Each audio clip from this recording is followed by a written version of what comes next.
He was abandoned in the desert to die. A stranger's body, a stranger's hands with broken nails, an empty waterskin without a drop of water, and a broken compass.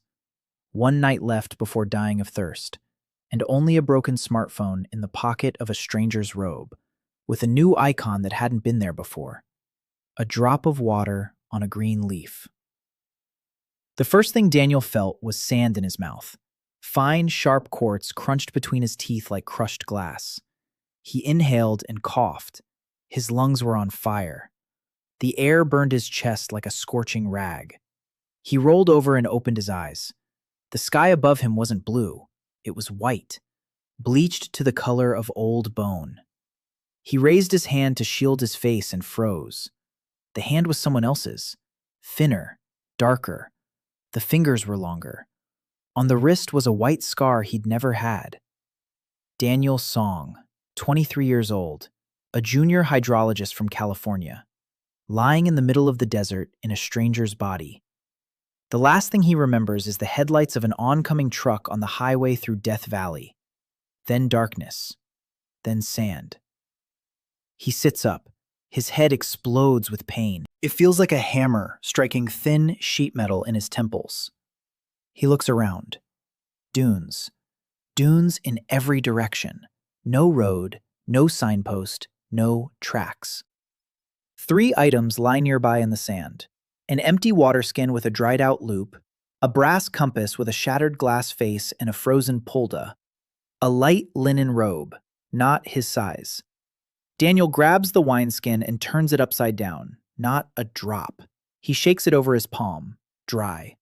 He runs his tongue over his cheek. The saliva is thick and bitter, but there is some. So dehydration isn't critical yet. An hour, maybe 2. He looks at the shadows. Long. The sun is sinking toward the west. He has the night. One night to stay alive. And then the engineer kicks in. Quartz sand. Groundwater is deep. Something dark to the north. A rocky outcrop. The north slope will provide shade. The shade will create a temperature difference. The difference will create condensation. 30 milliliters by dawn, if he's lucky. Enough to survive. He stands up. His legs buckle and he falls to one knee. He stands up again.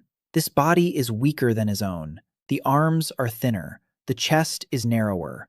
But the legs work, and that's what matters. He pulls on his robe and grabs the water bag. He tosses aside the broken compass. Extra weight means extra sweat, and extra sweat means death. He takes the first step toward the cliffs, the second. On the third, something hard pokes him in the ribs from inside the robe. He slips his hand into his pocket. His fingers feel a familiar shape, a smooth rectangle, a crack across the entire screen. His smartphone. An old, battered smartphone from a past life lies in the pocket of a stranger's robe in the middle of a foreign desert. Daniel presses the button. The screen lights up. 87% battery. No signal. And among the familiar icons, one new one. A drop of water on a green leaf. No title, no caption. He stares at it for 3 seconds, puts the phone away. Water first, then the riddles. He walks toward the cliffs for 2 hours. The sun sets, the air cools. When he reaches the ledge, the sky turns pink and the rocks are hot as a stove. He walks around the rock and finds what he was looking for. The north slope. A hollow. A shadow. He takes off his robe and spreads it out on the rock at an angle. He tucks the bottom edge into the water bag. At night, moisture from the air will settle on the fabric and drip down. The simplest condenser. The second video on his channel. 200,000 views. He sits with his back to the rock and closes his eyes. And then thoughts catch up with him. He isn't in Death Valley. He isn't in California. He isn't even sure he's on Earth. His memory splits in 2. On top is his own. School in Sacramento. College. A channel about surviving in the desert. The highway. Headlights. Darkness. And beneath it, like water beneath the sand, lies someone else's. The face of an old man with hard eyes. A woman in a blue veil weeps, her back turned to the wall. A hall with stone columns, the smell of incense, and a word that repeats itself over and over. Bitter as wormwood, like a sentence. Memories come in a rush. A name. Daniel ibn Song al-Rashid, the third son of the third wife, a collateral branch of the great house that controls the water in this world. The boy grew up at court but was never needed.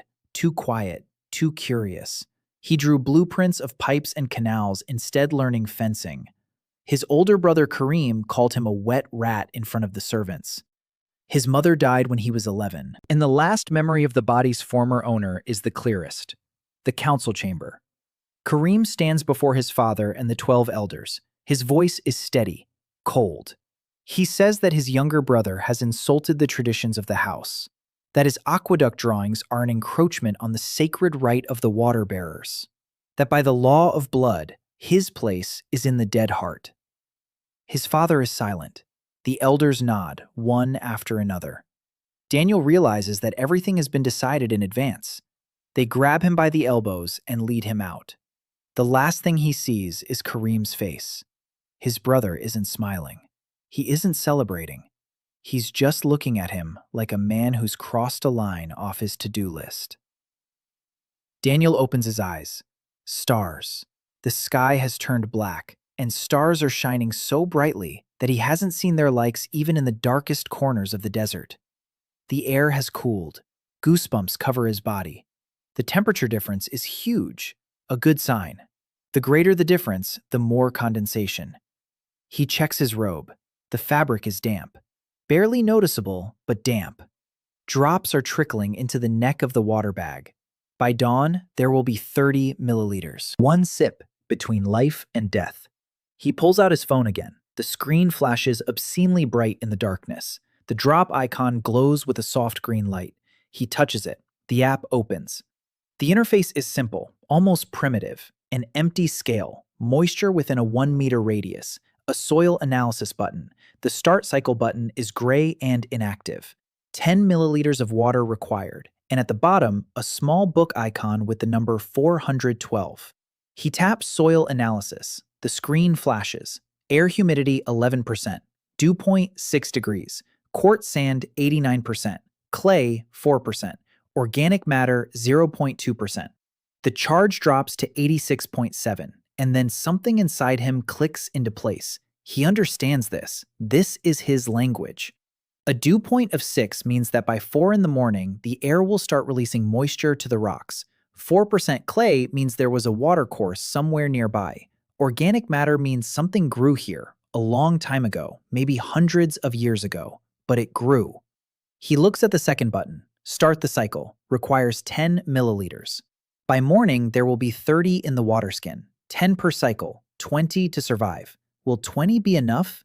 He knows the answer. No. 20 milliliters in the midday heat of 50 degrees is a 6-hour reprieve. But 10 milliliters on top of unknown origin is playing with his life. And he remembers rule number 1 from his channel. Don't waste resources until you understand the system. He decides to wait. The night drags on. He doesn't sleep. The cold chills him to the bone. He counts the stars and looks for familiar constellations. Not a single one. The sky is foreign. Somewhere far to the east, a reddish glow flickers. A campfire, or a city, too far away to tell. Before dawn, he dozed off and woke up when the sun hit his eyelids. He grabs the waterskin and peeks inside. A glint of moisture at the bottom. 35 milliliters. He takes the first sip. The water is warm, with a taste of leather and salt. The best tasting water of his life. He leaves 20 milliliters and makes up his mind. 10 for the cycle, 10 for himself. He spits saliva into his palm and smears it across an area the size of his hand in the sand. He takes out his phone, opens the app. The moisture gauge flickers. The start cycle button lights up green. He presses it. The screen ripples. The gauge rises. 11%. 19. 27. The sand beneath his hand darkens. Slowly. As if the earth were sweating. Moisture rises from the depths, grain by grain. The area in his palm gets wet, really wet. He touches it with his finger. His finger is damp. The charge drops from 86.7 to 85.7, 1% per cycle. Daniel looks at the wet spot and does the math. 85% charge, 85 cycles. If he uses 2% a day, he has 42 days. If he conserves it, 85. 3 months. He taps the book icon. 412 varieties. Moringa, amaranth, prickly pear, teff, sorghum, mesquite. Names he knows by heart. Drought-tolerant, fast-growing, nutritious. Each seed costs 2% of the charge. Each analysis 0.3. Each cycle 1. The math is simple and ruthless. There won't be enough charge for everything. He'll have to choose. Every percentage is a decision. A moringa seed or a day of analysis. A water cycle or a prickly pear seal.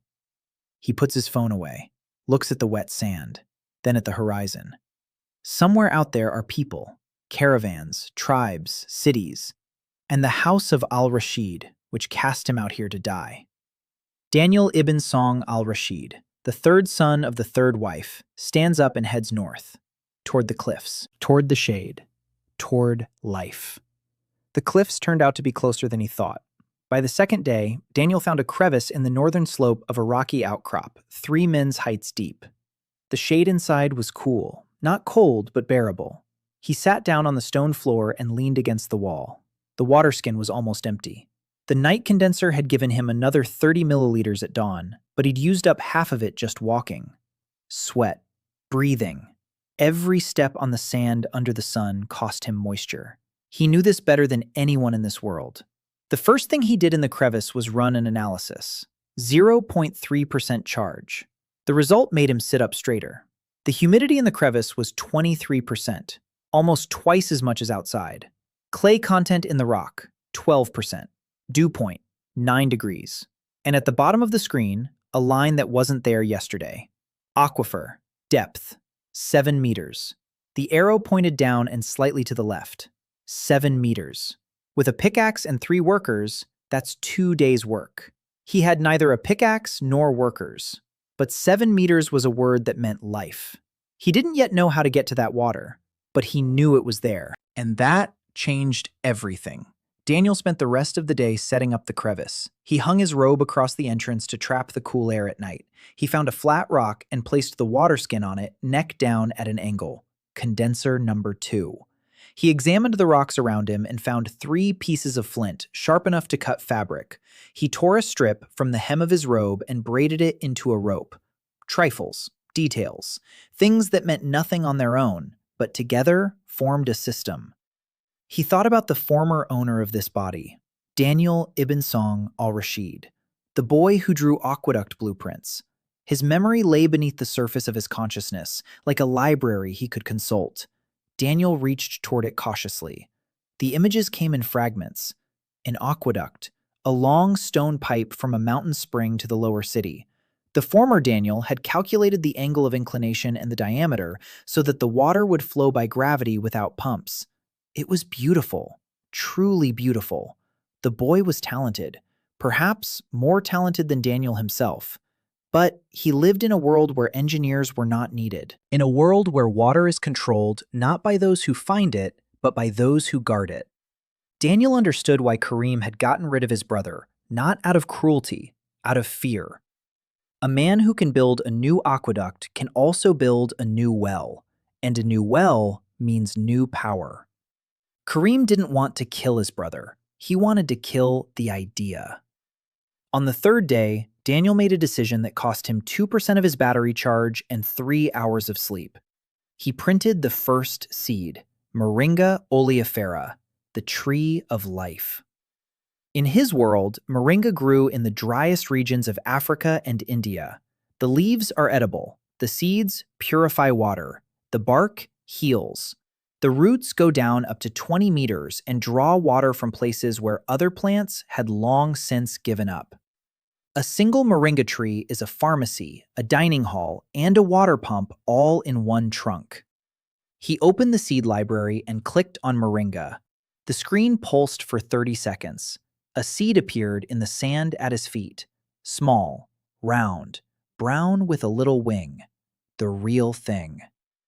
He picked it up and rolled it between his fingers. A real moringa seed. Just like the ones he used to buy by the sackful for farmers in San Joaquin. Charge 83.7%. Daniel placed the seed on the damp patch of sand left over from yesterday's cycle. He ran another cycle around the seed. -1%. 82.7. The sand darkened. The seed lay in a wet circle the size of 2 palms. He covered it with a flat stone to protect it from the sun and retain moisture. By the evening of the 4th day, a sprout appeared from under the stone, pale, thin, smaller than a pinky finger. Daniel sat in front of it and watched. Something wet was running down his cheeks, and he couldn't tell if it was tears or sweat. In this world where water cost 3 times as much as gold, a green sprout in the middle of the dead heart was a miracle. Or madness. Or both at once. For the next 8 days, he lived by a schedule as precise as a clockwork mechanism. Dawn. Collect the condensation. Drink half. The other half on the sprout. Soil analysis every other day. 1 lap a day around the moringa. Expand the damp patch by a centimeter. During the day, shade in the crevice. At night, scouring the rocks in search of something useful. He found an old caravan camp an hour and a half's walk to the east. Abandoned. Buried in sand. But there were things there. A broken glass bottle. A scrap of copper wire. A piece of black cloth. A clay shard from a large pot. A rusty iron pin. To anyone else in this world, it was trash. To Daniel Song, former host of the Drylands DIY channel, it was building materials.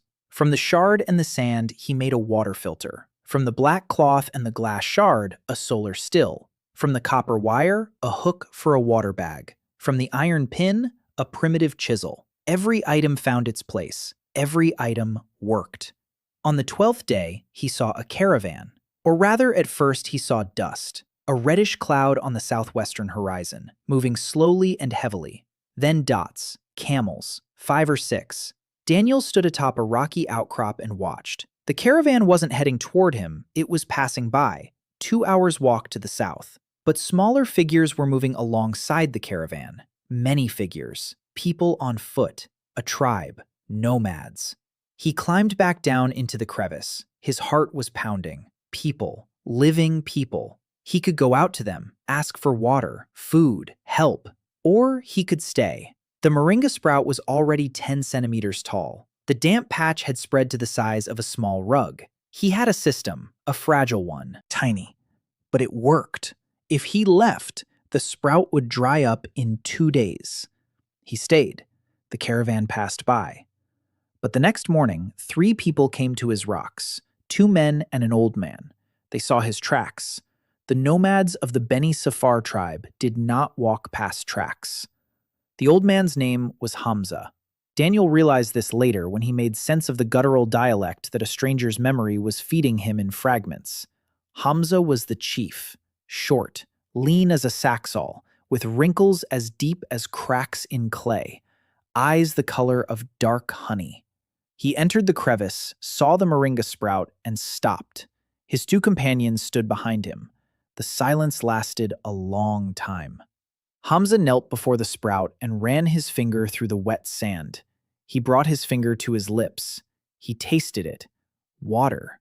Pure, fresh water in the middle of the dead heart. He looked up at Daniel. There was no fear in his eyes. There was something greater, something ancient. He uttered a long phrase in his own language. The memory of the former master translated it with a delay. Who gave you the right to water the dead earth? Daniel didn't know how to answer. He pointed at the sprout, then at the sky, then at his hands. Hamza nodded. He stood up. He said something to the 2 behind him. They left.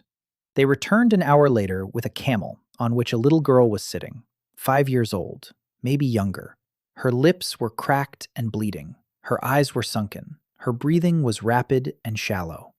Daniel had seen this twice in his life, both times in documentaries about the drought in Somalia. Severe dehydration. A few more hours and the child would die. Hamza didn't ask. He placed the girl in front of Daniel and waited silently. Daniel didn't take out his phone. The battery was too precious. Instead, he took out his finds from the caravan camp. A black rag, a shard of glass, a copper basin he'd carved from the bottom of an old cauldron, a handful of sand. He worked for 40 minutes. The three nomads stood and watched without saying a word.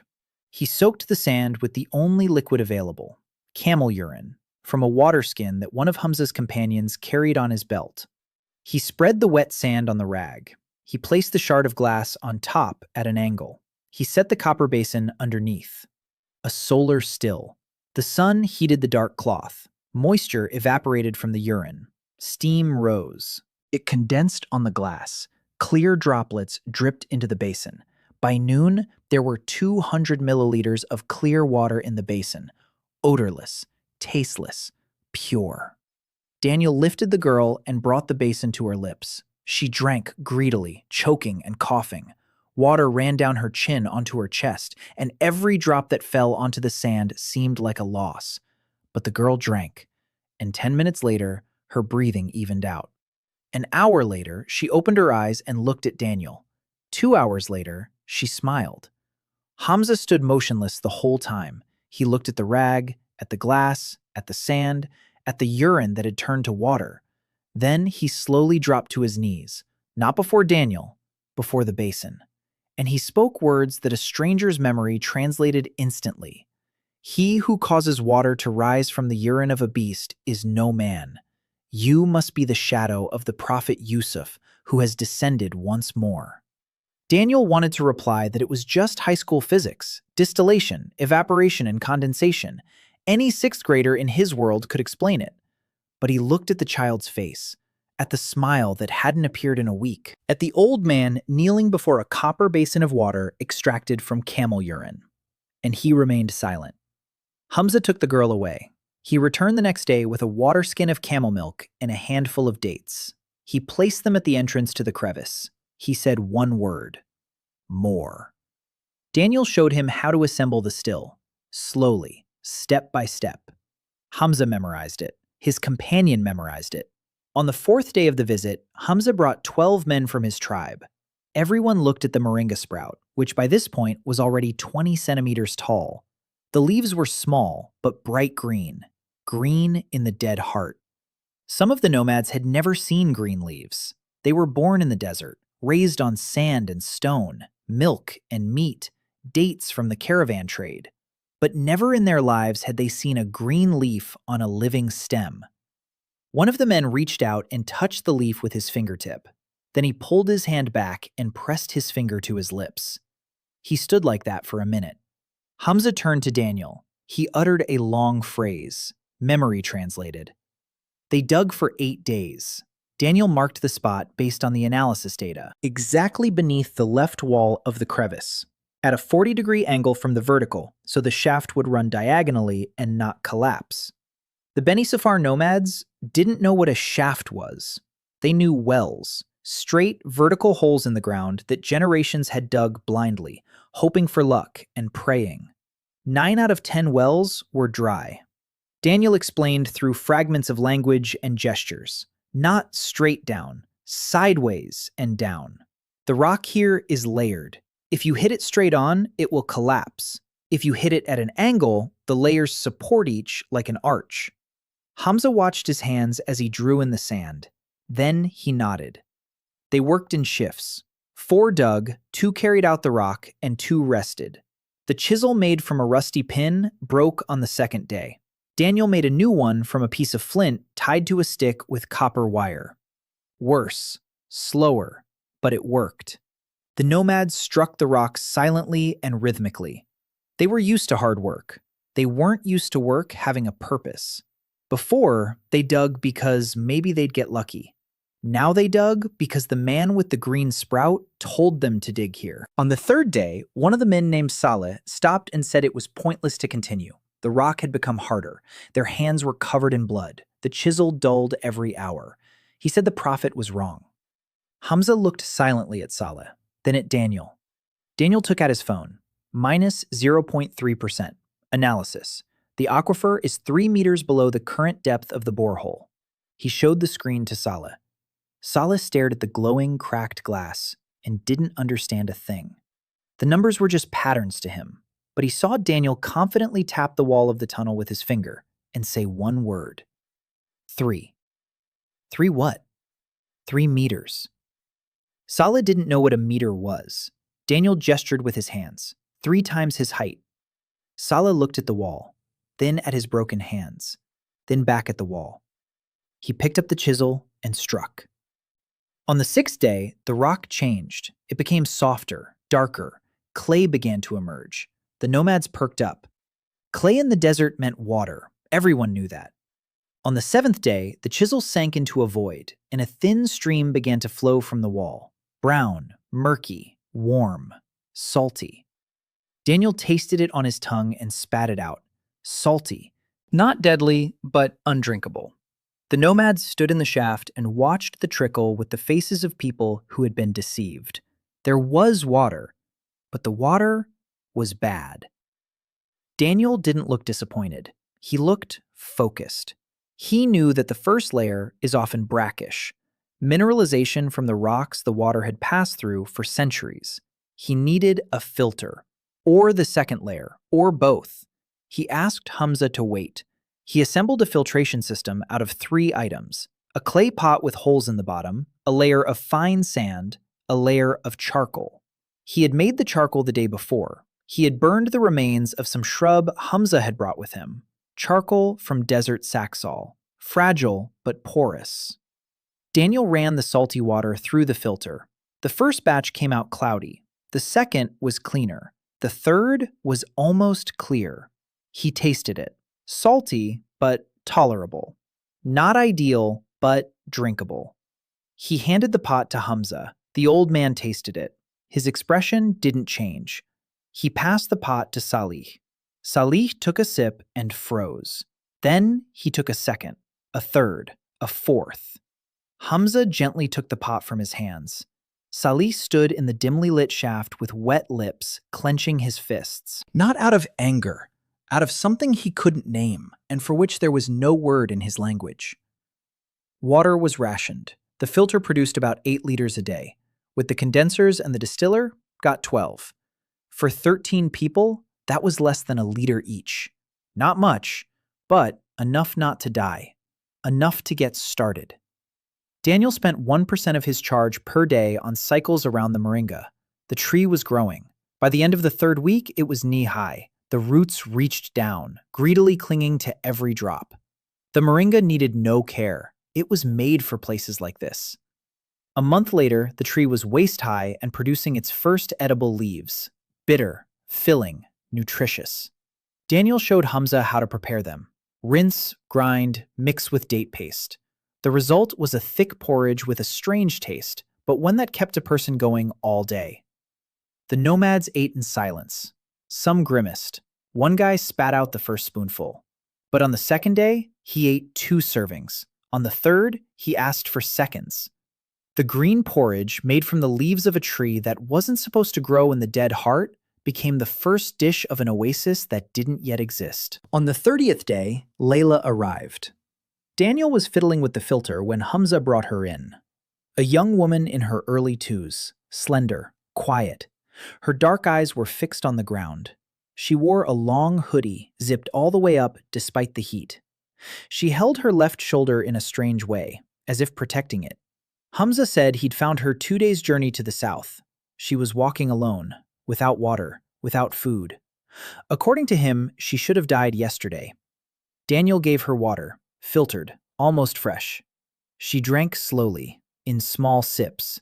Not like a person dying of thirst, like a person who's used to the idea that water could be taken away at any moment. When she finished, she looked at Daniel, her first direct gaze. There was no gratitude in it. There was something else, an assessment. She looked at him like someone deciding whether to trust him. She didn't say anything that day, and she was silent the next day, and the day after that. On the 4th day, she walked over to the filter and silently began changing the sand in the pot. Daniel showed her how yesterday, and she remembered it the first time. On the 5th day, she took off her hoodie when she thought no one was watching. Daniel saw a brand on her left shoulder, a crescent moon seared into her skin. Someone else's memory suggested the meaning: property not subject to redemption. The brand was applied to runaway concubines in the southern houses. A woman with such a brand was a thing, not a person, an object that had run away from its owner, and now, by law, anyone could return her for a reward or kill her. The murder of a runaway concubine was not considered a crime in any of the 12 houses. Daniel didn't say a word. He didn't ask questions. He didn't try to comfort her. He approached her in the evening as she sat by the fire, sat down beside her, held out a piece of green porridge, spoke slowly, choosing words from someone else's memory. "There are no masters here." Layla took the porridge. She ate in silence.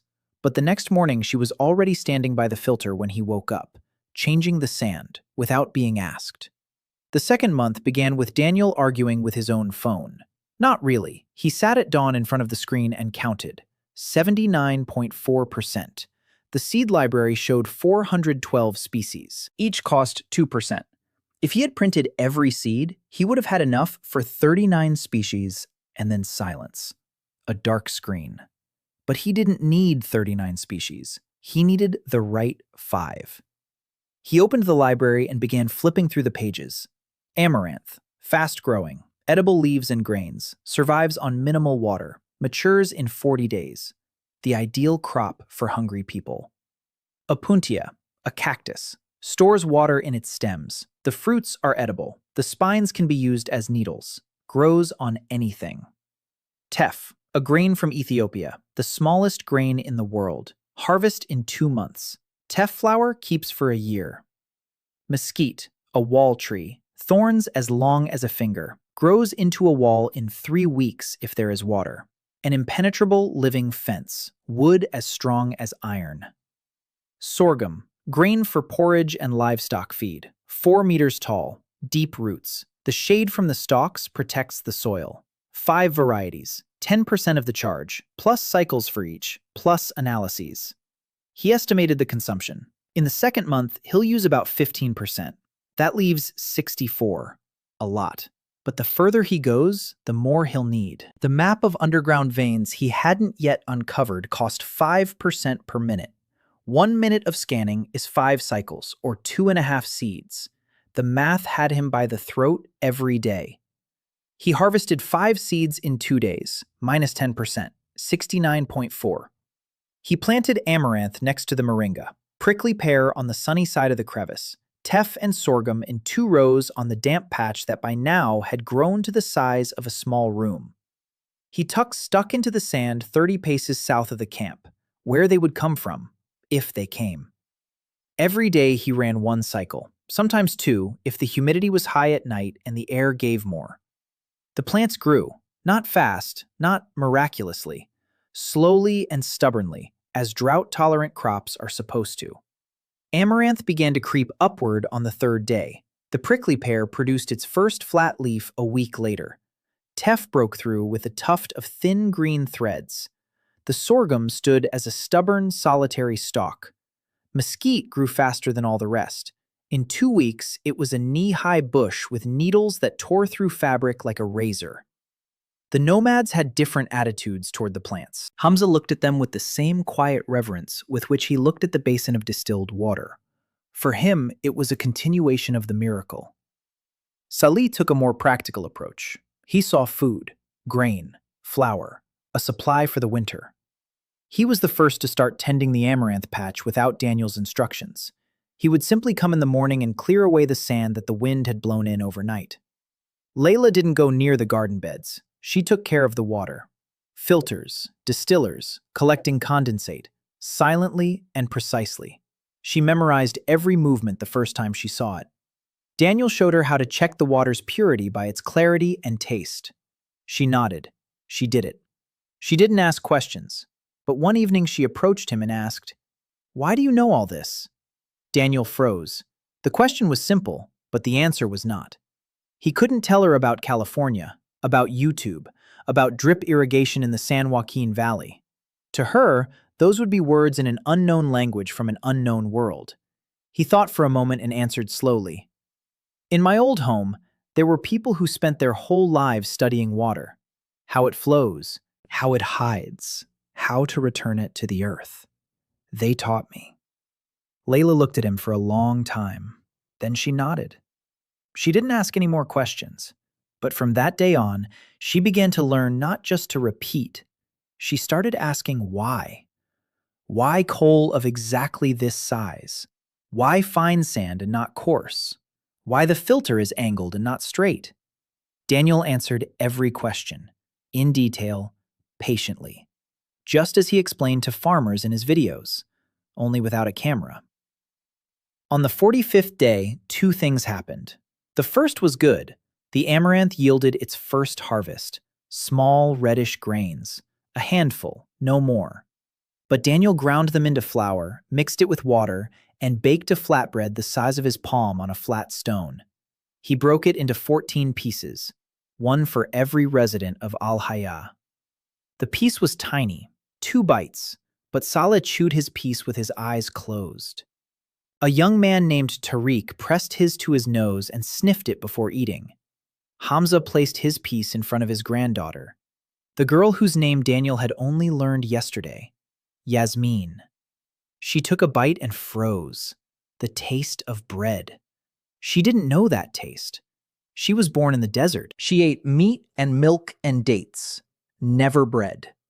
She looked at Daniel with an expression he would remember for the rest of his life. Not gratitude, discovery, as if the world had grown by one taste. The second thing was bad. Tariq came back from his patrol and said he'd seen tracks, not caravan tracks, not nomadic tracks, traces of 3 pairs of military-style boots, heavy, even, coming from the west and heading back west. Someone had come, looked, left. Hamza turned pale. Military boots in the Dead Heart meant one of 2 things, either hunters of runaway slaves or scouts from one of the great houses. Neither bode well. Daniel asked Tariq to show him exactly where he'd seen the tracks. They went together. The tracks were an hour and a half's walk to the southwest. 3 pairs of boots. They'd been marching in formation. They'd stopped on the crest of a dune. They'd stood there for a long time. The sand was trampled down. Footprints from standing, not walking. They were watching. You can see the crevice from here. You can see greenery. You might be able to see people. Then they turned and left, precisely, in a military manner. Daniel stood on the crest of the dune and looked west. Somewhere out there was the house of al-Rashid. Somewhere out there, Kareem was drinking clean water from a silver cup and not thinking about the brother he had sent away to die. Or perhaps he was already thinking about it. Daniel returned to camp and gathered everyone around the fire that evening. He explained, "We were being watched. They might come again. There might not be 3 of them, but 30. We need to be ready." Saleh immediately suggested to leave, to break camp, to head north, further away from homes, further away from people, further away from trouble. 3 nomads supported him. Hamza was silent. Layla was silent. Daniel looked at the moringa tree. It was already chest high. Its roots went 2 meters into the ground. The amaranth stood like a green brush. The prickly pear spread its fleshy leaves. The garden beds were thriving. The filter was working. The spring was flowing. To leave meant to abandon all of this, to start from scratch in a new place, to spend another 10% of the charge on a new spring, maybe 20, maybe more, or to stay and meet those who would come. He said he was staying. Whoever wanted to leave could go. He would give everyone a waterskin and a handful of amaranth seeds. But he wouldn't abandon what was growing. Salih looked at him for a long time, then at the moringa, then at his own hands, calloused from the chisel. Hands that had dug this shaft for 8 days. Hands that had found this water. He sat back down. No one left. The next day, Daniel began building a wall. Not out of stone, not out of brick, out of mesquite. He spent 2% on a second mesquite seed and planted it 10 paces from the first. He started the cycle. Between the 2 bushes, he spread a line of wet sand. If the mesquite grew as fast as the first one, in a month they would have a thorny wall 2 meters high and 20 paces long. Not a fortress, but a barrier. It would hold them back, slow them down, buy them time. Tariq suggested posting a lookout on the crest of the dune. Hamza agreed. They took turns in pairs, day and night. Daniel didn't sleep that night. He lay by the fire and stared at his phone screen. 67.1%. He opened the channel's archive. 220 hours of video. He scrolled to video number 113. How to build a dew trap out of rocks and plastic. He didn't have any plastic, but the principle was the same. Rocks with high heat capacity, temperature difference, condensation. He could scale it up. Instead of 1 condenser, 10. Instead of 10, 100. If each yields 300 milliliters per day, then 100 condensers would yield 30 liters. 30 liters of free water from the air every night. No charge, no app, just stones and physics. He jumped up. He woke up Salih and Tariq. Until dawn, they hauled stones from the northern slope and laid them out in rows according to a diagram Daniel had sketched with a stick in the sand. 40 stone pyramids in 3 tiers. By morning, he was exhausted to the point of trembling knees, but the pyramids stood. The next night he checked. 15 liters. Not 30, but 15. 15 liters of water from nothing, from stones and the cold night air. Together with the spring and the filter and the distillers and the fabric condensers, that yielded 32 liters a day, more than 2 liters per person. For the first time since Al-Hai was founded, people could drink without rationing every sip. For the first time in the entire history of the Beni Safar nomads, water was not a problem. That evening, Layla approached Daniel. In her hands was a piece of cloth, wet. She held it out and said one word. Robe. She had sewn him a new robe from scraps of fabric she had been collecting for 3 weeks. Uneven seams, rough work, but thick. It was his size. Daniel unfolded the robe and looked at Layla. She stood before him with her eyes downcast. Her left shoulder was covered by her hair out of habit. He put on the robe.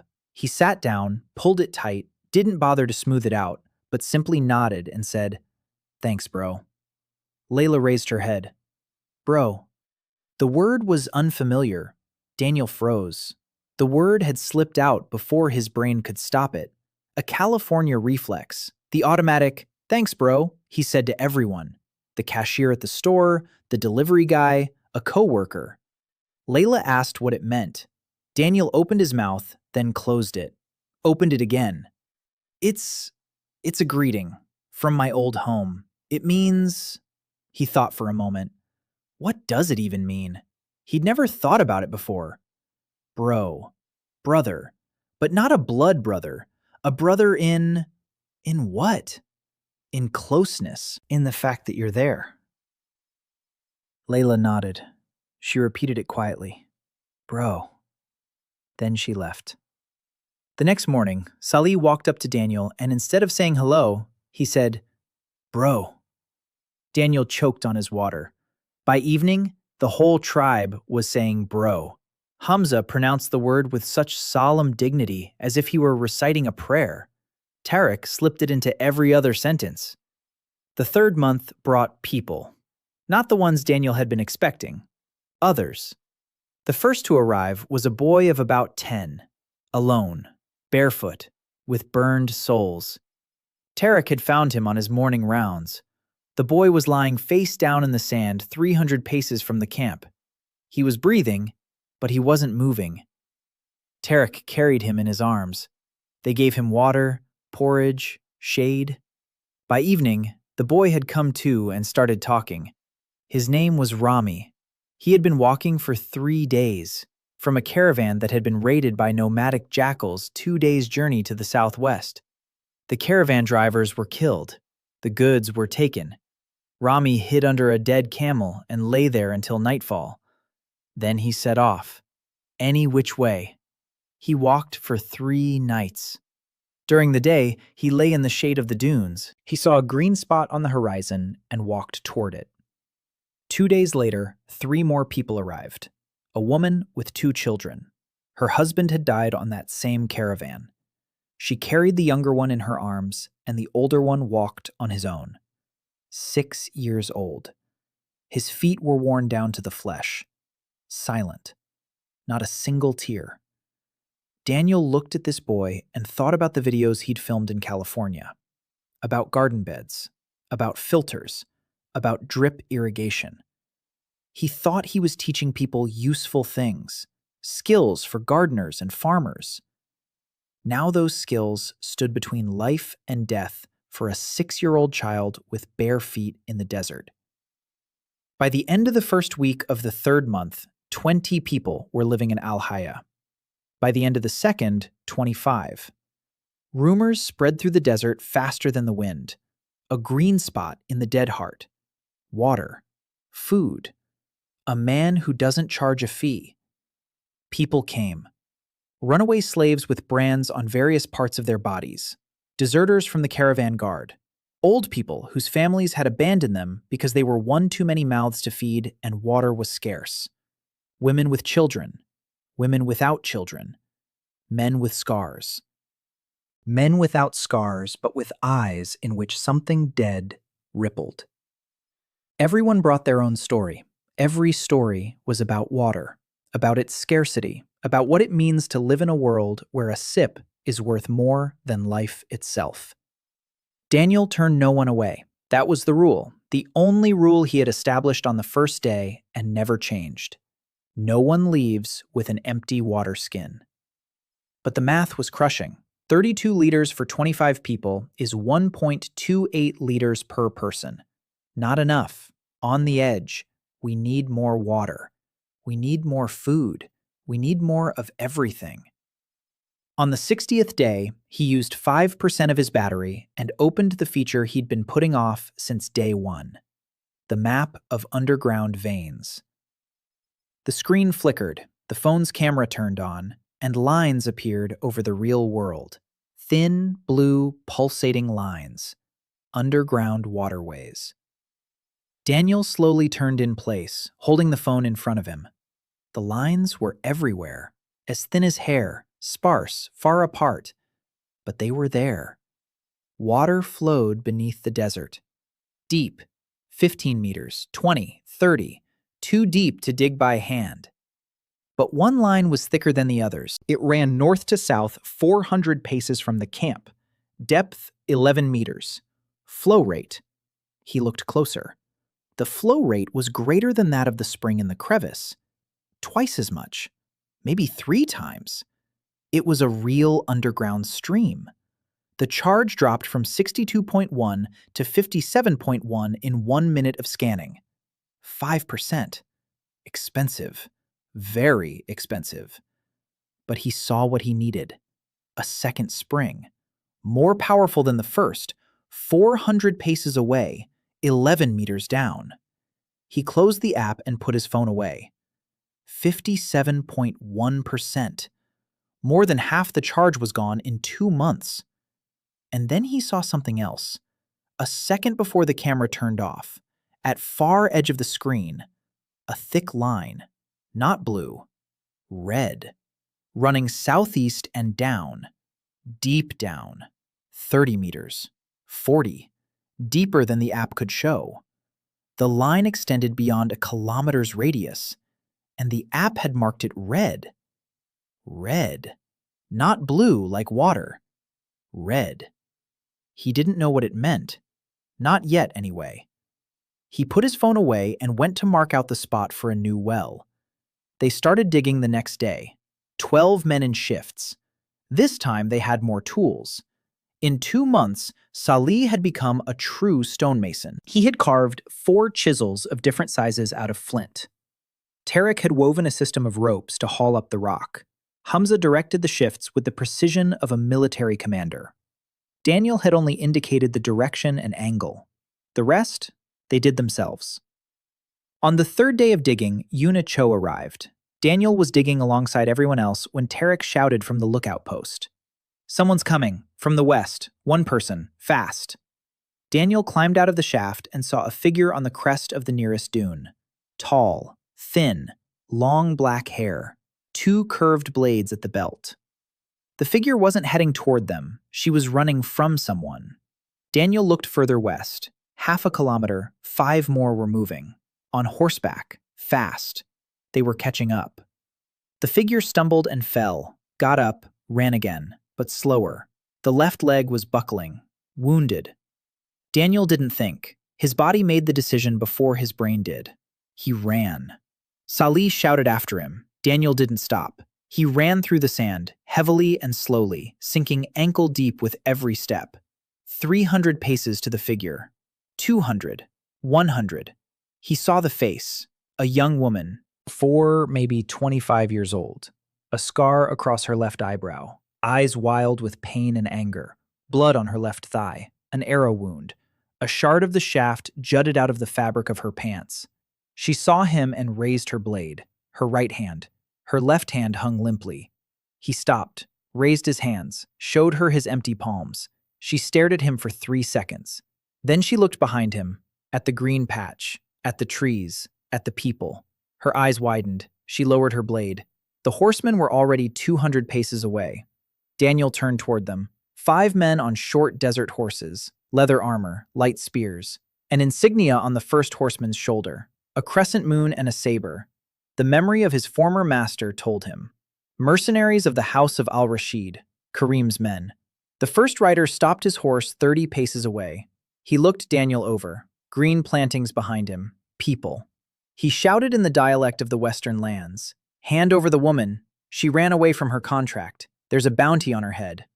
Daniel stood on the sand, barefoot, in the robe Layla had sewn, empty-handed. Behind him, 25 men, half of whom didn't know how to hold a knife. Before him, 5 armed horsemen. He looked at the woman. She stood half-bent, clutching her wounded thigh. Blood trickled between her fingers. She looked at him and waited. Everyone waited. Daniel turned to the horsemen. There are no contracts here. There are no bounties here. This is Al-Haya. No one leaves with an empty wine-sin, and no one is taken by force. The horseman looked at him, then at the green trees, then at him again. He laughed, softly, without malice, with the condescension of a man who sees a madman before him. He said something to the 2 beside him. They dismounted and walked toward Daniel. He didn't move. A sound came from behind, quiet, metallic. Daniel turned around. Salih stood 10 paces behind him, a flint chisel in his hands. Next to him, Tariq with a stick, and Hamza, an unarmed old man with a straight back and eyes that had seen more of this world than any of the horsemen. Behind them stood Layla, silent, unarmed, just standing there. The mercenaries stopped. They counted the people. They looked at the greenery behind them. The first horseman thought, a fight with nomads over a single female mercenary wasn't worth the losses. But the greenery. Greenery in the dead heart. That was information worth more than any reward. He turned his horse around. The 2 on foot climbed back into their saddles. 5 horsemen rode west, slowly, without haste, memorizing the route. Daniel knew they would return. From that moment on, the clock was ticking. He turned to the wounded woman. She was still standing, clutching her blade. He held out his hand, palm up. Let me look at your leg. She looked at his hand, then at his face, then at the green trees. She lowered the blade. An hour later, Daniel pulled the arrow fragment from her thigh, washed the wound with filtered water, and bandaged it with a strip of cloth soaked in a paste made from aloe leaves he had grown from seed 3 weeks earlier. The aloe had cost him 2% of his charge. He hadn't planned to use it for medicine. He'd planned it for soil moisture. But wounds were more important than soil. The woman's name was Yuna Cho. Her mother was a nomad. Her father, a visiting swordsman from beyond the Salt Mountains. A mercenary since she was 12. She'd been killing people for money for 12 years and no longer remembered their faces. Her last contract was for a caravan driver from the Barham house. She took the money, she did the job. The client didn't pay the second half and set his own men on her. Standard procedure. It's cheaper to kill a mercenary after the job than to pay him. She ran for 4 days. She ate lizards and roots. She drank dew from the rocks. She was hit by an arrow on the 2nd day. She walked with it for 2 days. Yuna Jo didn't say thank you. She didn't smile. She didn't cry. She lay under the canopy of the robe that Tarek had draped over her and stared at the sky. 3 days later, she got up. She hobbled over to the amaranth patch. She looked at the green sprouts. She turned to Daniel, who was checking the filter nearby. "You're a gardener."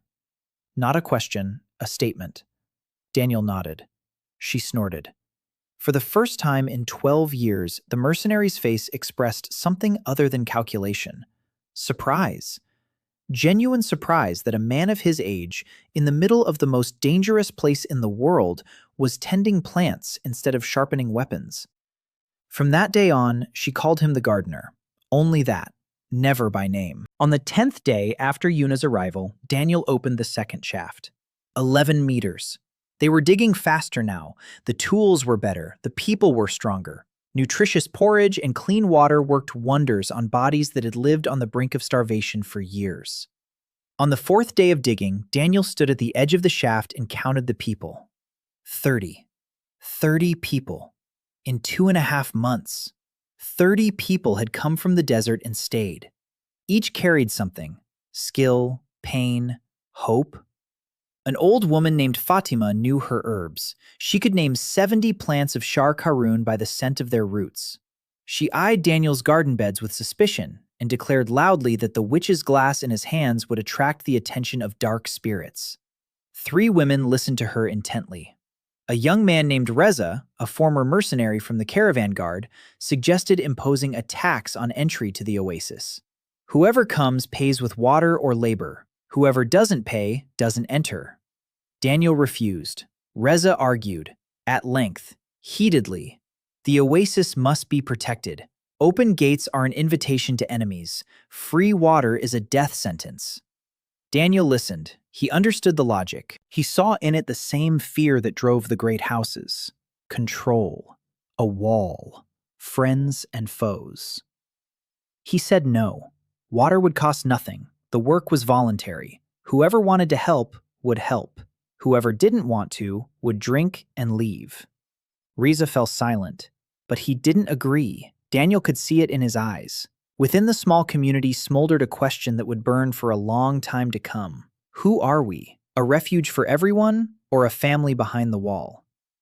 On the 70th day, the shaft struck the second aquifer. Water gushed out more forcefully than from the first spring. Fresh, clean, salt-free, no aftertaste. A real underground river. Salih stood knee-deep in water at the bottom of the shaft and shouted something up. Tarek shouted back. Hamza stood at the edge and didn't say a word. Wet trails ran down his cheeks, and it wasn't underground water. Daniel climbed down into the shaft. He cupped his hands to catch some water. He tasted it. Cold, clean, sweet. He closed his eyes, and for a second he was back in San Joaquin.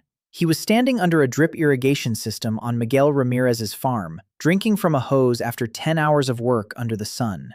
The same water, the same taste. He opened his eyes. An underground shaft, torches on the walls, water up to his knees. The world of Shar Karun. A foreign body. The same water. He laughed. Then he cried. Then he laughed again. Salih watched him with concern. Daniel wiped his face with his wet hands and climbed back up. The second spring yielded 40 liters a day. With the first spring, the condensers, and the distillers, the total volume exceeded 70 liters. For 30 people, that was more than 2 liters per person. Enough. More than enough. For the first time in their lives, the residents of Al-Haya could drink as much as they wanted. On the 75th day, Daniel printed 3 more seeds. Minus 6%, 49.1. Eggplant, tomato, squash. Not drought-resistant in the classic sense, requiring care, watering, attention. But now there was water, and he could afford it. He planted the first row of tomatoes next to the moringa. Clay oyas around the perimeter, subsurface irrigation. Each pot buried in the ground, opening facing upward. Water seeps through the porous walls straight to the roots. Minimal evaporation, maximum efficiency. Video number 23 on his channel. OASIS irrigation. Ancient tech, modern results. 400,000 views. His most popular video. He made the oyas from clay found at the bottom of the second shaft, fired them over a fire, buried them, filled them with water, planted tomatoes. In 40 days, there will be fruit. In 40 days, a grown man will taste a sweet tomato and weep. But that will be later. Now, on the 79th day, the third month was drawing to a close. Daniel stood on a rock and looked down at Al-Haya from above, a green patch in the middle of a yellow sea. 3-meter-tall moringa trees, amaranth like a green carpet, prickly pear with fleshy pads, a wall of mesquite forming a thorny strip to the south, 30 people, 2 springs, 70 liters of water, a school under a tree where Layla taught the children to count pebbles. Yuna Cho sitting by the mesquite wall, polishing blades. Hamza reciting the evening prayer in which the word bro stands next to the word water. Rami, a 10-year-old boy, sweeping the amaranth patch with a stick. A woman with 2 children washing clothes in a wooden trough. Reza sharpening a knife, silently disapproving. Fatima brewing a herbal decoction and grumbling at a witch's glass. It was an oasis. On the 83rd day, Daniel saw for the first time a grown man crying over a tomato. Salih stood before the garden bed, holding in his hand a small red fruit the size of a walnut. Al-Haya's first tomato. Crooked, unripe on one side, with a crack in the skin through which clear juice oozed. Salih held it to his nose, sniffed, closed his eyes, bit off half. Juice ran down his chin and dripped onto the sand. Salih chewed slowly, then he stopped. His face contorted, his lips trembled. He squeezed his eyes shut so tightly that wrinkles cut across his forehead to his temples. He was crying, silently, with the tomato in his hand. Tariq and Rami stood nearby. Tariq looked away. Rami looked at Salih with the expression of a child who doesn't understand why adults do strange things. Daniel stood at the edge of the garden bed and didn't say a word. He knew that taste. Sweetish, with a hint of sourness, with that very pulp that bursts on the tongue and fills the mouth with warm juice. For him, it was a tomato. For Salih, it was another world. A world where food can be sweet. A world where the earth yields more than just bitterness. Salih opened his eyes. He looked at Daniel. He held out the second half of the tomato to him. Daniel shook his head. Salih insisted. Daniel took it. He took a bite. The same taste as on Miguel Ramirez's farm in San Joaquin. The garden yielded 11 tomatoes for the first harvest. 11 tiny fruits for 32 people. Daniel cut each one into 3 pieces. He handed them out to everyone. There weren't enough. 8 people were left without a tomato. Daniel wrote down who hadn't received one. At the next harvest, they would be the first to get one. Reza approached after the distribution and said, "That wasn't right. Those who work in the garden get first. Those who don't work, wait. Fairness." Daniel replied that fairness is when an 8-year-old girl who can't dig the ground eats a tomato before a man who can. Reza clenched his teeth. He walked away. This conversation repeated itself every week in different forms. Who deserves more? Who works harder? Who arrived earlier? Who is more important? Daniel listened. He didn't argue. He answered the same thing every time. Everyone here gets the same. Whoever disagrees can leave. No one left. But Reza gathered people around him. Not many. 4 men. Former caravan drivers. People accustomed to the idea that the world is divided into those who pay and those who serve. For them, the free oasis was a disruption of the natural order. Not malicious, but unsettling. Like a crack in the wall that isn't leaking yet, but might. Fatima was adding fuel to this smoldering fire. The old herbalist hadn't trusted Daniel from day one. Not his water, not his plants, his glass. She'd seen the phone twice, both times secretly from behind the awning. A glowing rectangle in his hand. Signs on it. Numbers. To her, it was witchcraft. Neither good nor evil, just witchcraft. And witchcraft always comes at a price. She told the women in the evenings that water from a witch's spring would poison the blood in a generation, that children born in this oasis would be weak, that the green leaves were bait and the real trap had not yet revealed itself. 3 women stopped drinking water from the filter. They drank only the condensate. Daniel found out through Layla. She came in the evening and told him quietly, looking away. Daniel didn't argue with Fatima. He didn't try to convince her. He approached her the next day and asked her to show him her herbs. Fatima looked at him suspiciously. He didn't press her. He just sat down next to her and waited. An hour later, she began to speak. Desert thistle root for fever. Dried gray saxaul leaves for coughs. Night-blooming flower seeds for insomnia. 70 names. 70 recipes passed down from mother to daughter for 12 generations. Daniel listened. He committed it to memory. He recognized some of the plants. The desert thistle was related to echinacea. The gray saxaul contains salicylates. The night flower was most likely a local equivalent of valerian. The old woman knew pharmacology. She didn't call it that, but she knew it. He asked if he could study with her. Fatima fell silent. She looked at his hands, then at his face, then at the moringa patch behind him. She said he could study, but he mustn't touch the glass in her presence. He nodded. From that day on, every other day he sat next to Fatima and studied. She didn't stop grumbling. She didn't stop telling the women about the witch's water. But she began to grumble more quietly. And the 3 women returned to the filter a week later. On the 90th day, a caravan arrived. A real trade caravan of 7 camels and 20 guards. A caravan leader named Ibrahim was transporting goods from the northern mines to the oases of the House of Bahram. The route through the Dead Heart was 4 days shorter, but no one took it because there is no water in the Dead Heart. Ibrahim took the risk. His waterskins were calculated to the last drop, and by the 3rd day of the journey, he realized he wouldn't make it. When a green patch appeared on the horizon, he decided he was hallucinating from thirst. Ibrahim entered Al-Haya with the eyes of a man who sees the impossible. Trees, garden beds, people, water. He stood before the well of the second spring and could not speak. His guards were watering the camels and exchanging glances. Ibrahim asked them to fill the waterskins. All 7 camel waterskins. That was 200 liters of water, 3 days' worth for the oasis. He offered payment, a sack of salt, 2 rolls of cloth, a copper kettle. Daniel filled the waterskins, for free. Ibrahim didn't understand. He stood before Daniel and tried to figure out why a man would give away water in a world where water is more precious than gold. Daniel said, "Water isn't sold. Water is given." Ibrahim was silent. Then he took out the sack of salt and placed it by the well. He said it wasn't payment.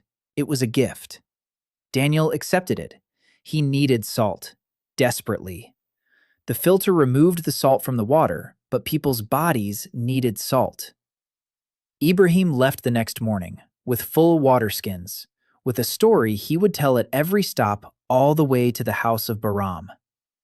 A month later, every caravan driver on the southern routes knew about Al-Haya. Daniel stood on the rock and watched the caravan depart. Yuna approached and stood beside him.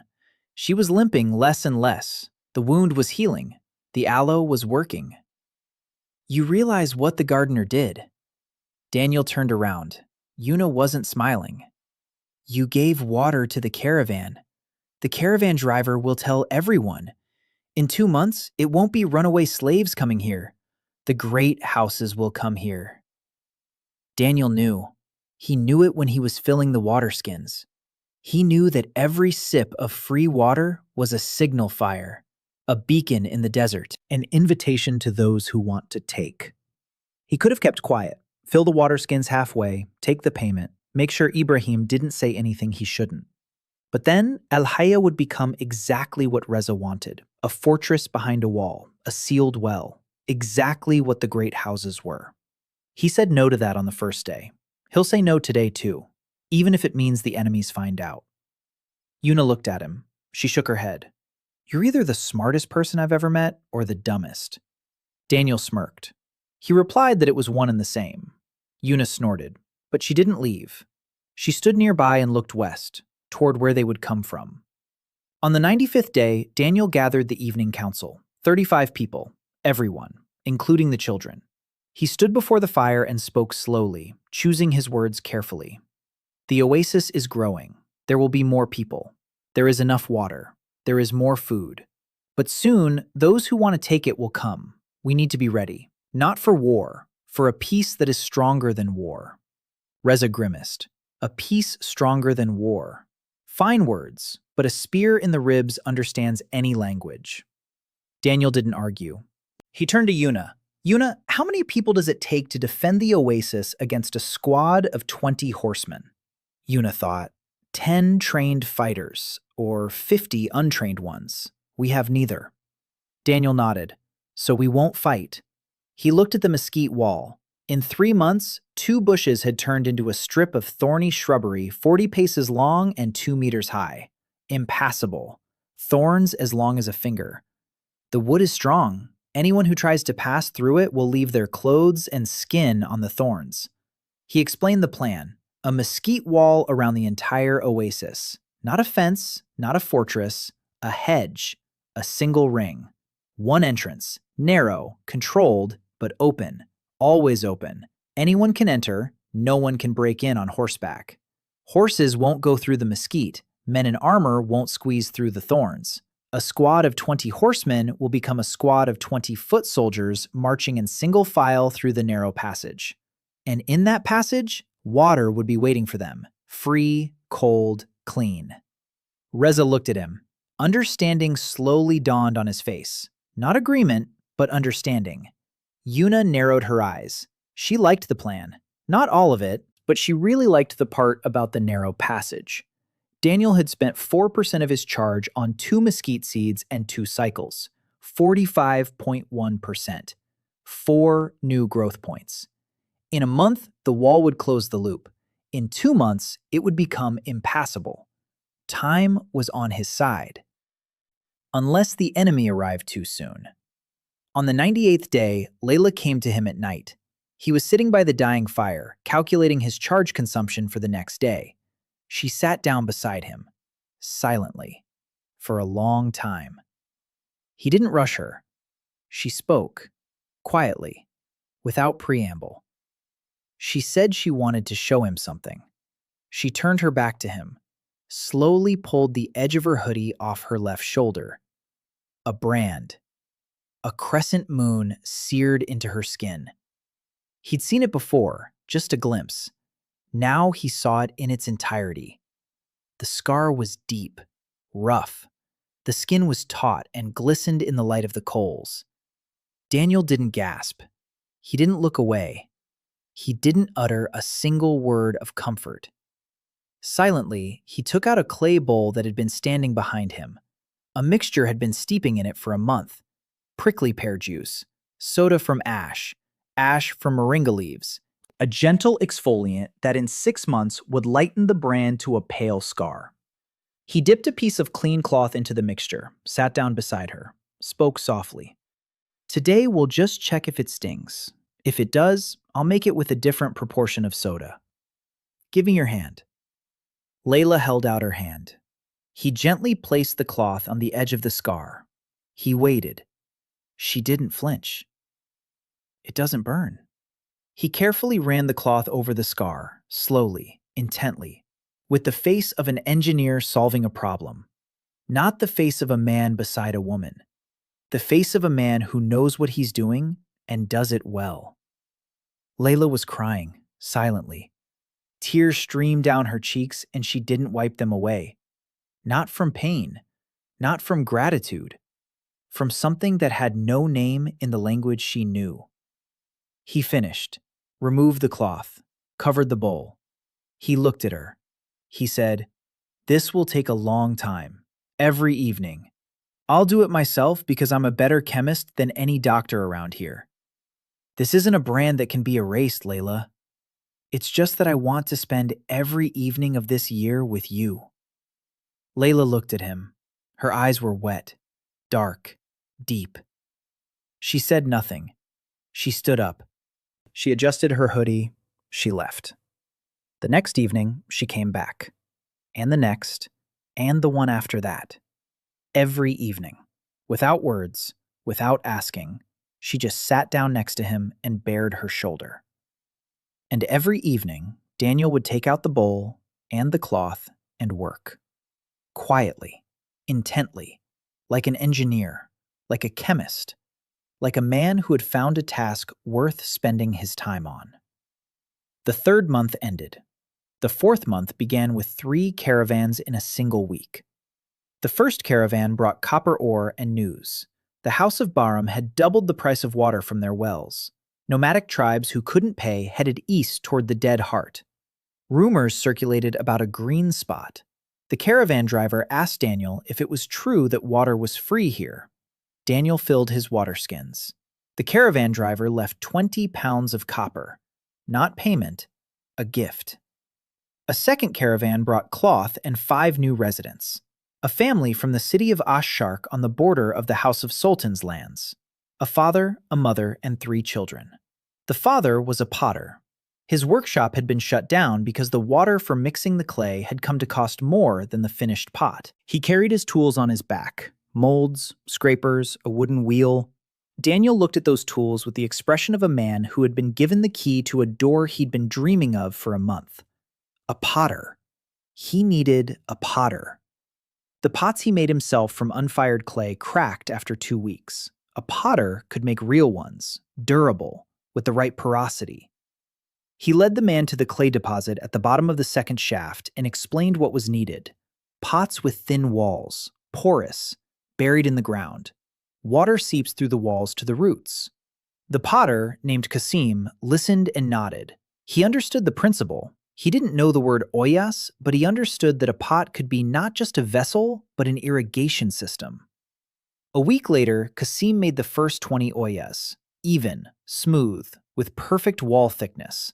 Daniel buried them around the garden beds and filled them with water. Water usage for irrigation dropped by 1/3. The plants received more. The soil dried out more slowly. The third caravan was no caravan. 3 men on a single camel. All 3 were wounded. The eldest introduced himself as Aziz, a former foreman of the caravan guard of the House of al-Rashid, a deserter. He and 2 of his soldiers had fled after their commander ordered them to massacre a nomad village over a debt of 2 waterskins. Aziz refused. The commander declared him a traitor. They had been on the run for 3 weeks. The wounds were old, inflamed, dirty.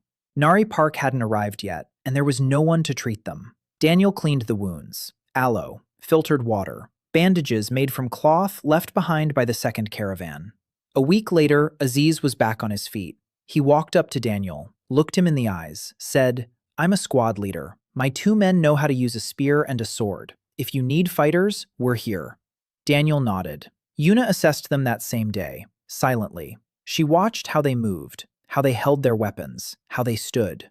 Then she walked over to Daniel and said, "Average, not excellent, but average, better than nothing. With them and me, that's 4 people who can fight. Not 50, but 4.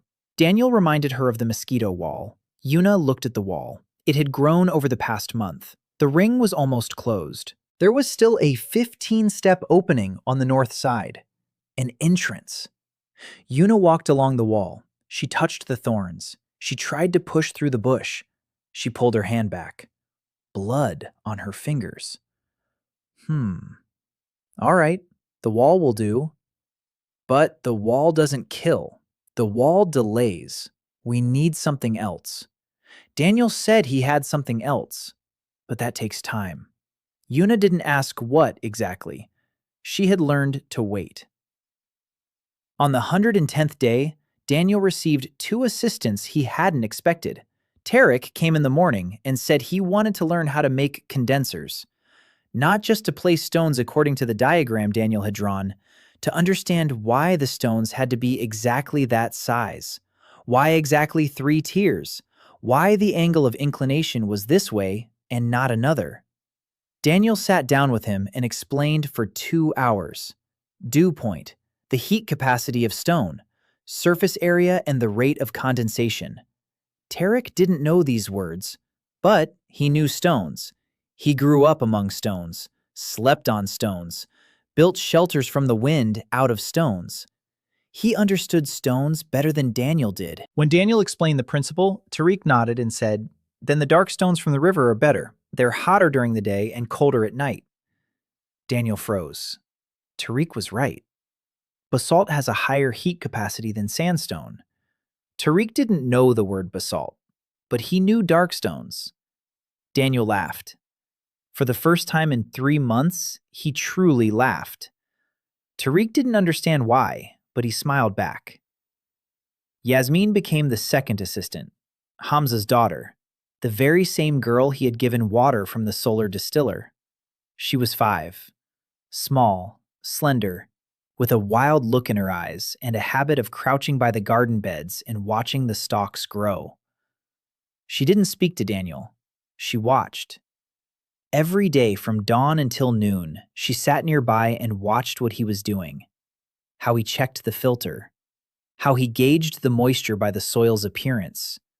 How he pruned the lower leaves of the moringa so the tree would grow upward rather than outward. Once he turned around and saw that she was mimicking his movements, tiny fingers probing the earth, bringing to her nose, sniffing. She was checking the moisture, just like him. He showed her how to determine if the soil was ready for watering. Squeeze a handful of soil in your fist. If it crumbles right away, it's too dry. If it holds its shape for 3 seconds, it's just right. If it takes longer than 5, it's too wet. Yasmin squeezed and counted. 1, 2, 3, 4. She held up 4 fingers to him. Daniel nodded. Good. 4. We can water tomorrow instead of today. She nodded seriously, like a grown-up, and ran to the next garden bed. On the 120th day, Daniel made a decision that would later be called a turning point. He stood before the people. 45 people. The population had grown. New faces every week. He said he could no longer do everything alone, not with his hands, with his knowledge. If he were gone tomorrow, the oasis would die in a month. The filters would clog. The condensers would break down. The garden beds would dry up. Because no one but him knows how it works. That has to change. He announced the creation of a school, not a building, a spot under the moringa tree where he would teach every day. Anyone who wanted to learn. It didn't matter if they were a man or a woman, an adult or a child. An hour in the morning, an hour in the evening. The basics. How water flows, how it hides, how to make the earth give it, how to conserve it, how to purify it. Fatima snorted. Reza shrugged. But Layla was the first to sit down under the tree. Tariq was second, Yasmin third. On the second day, 7 more came. On the third, 12.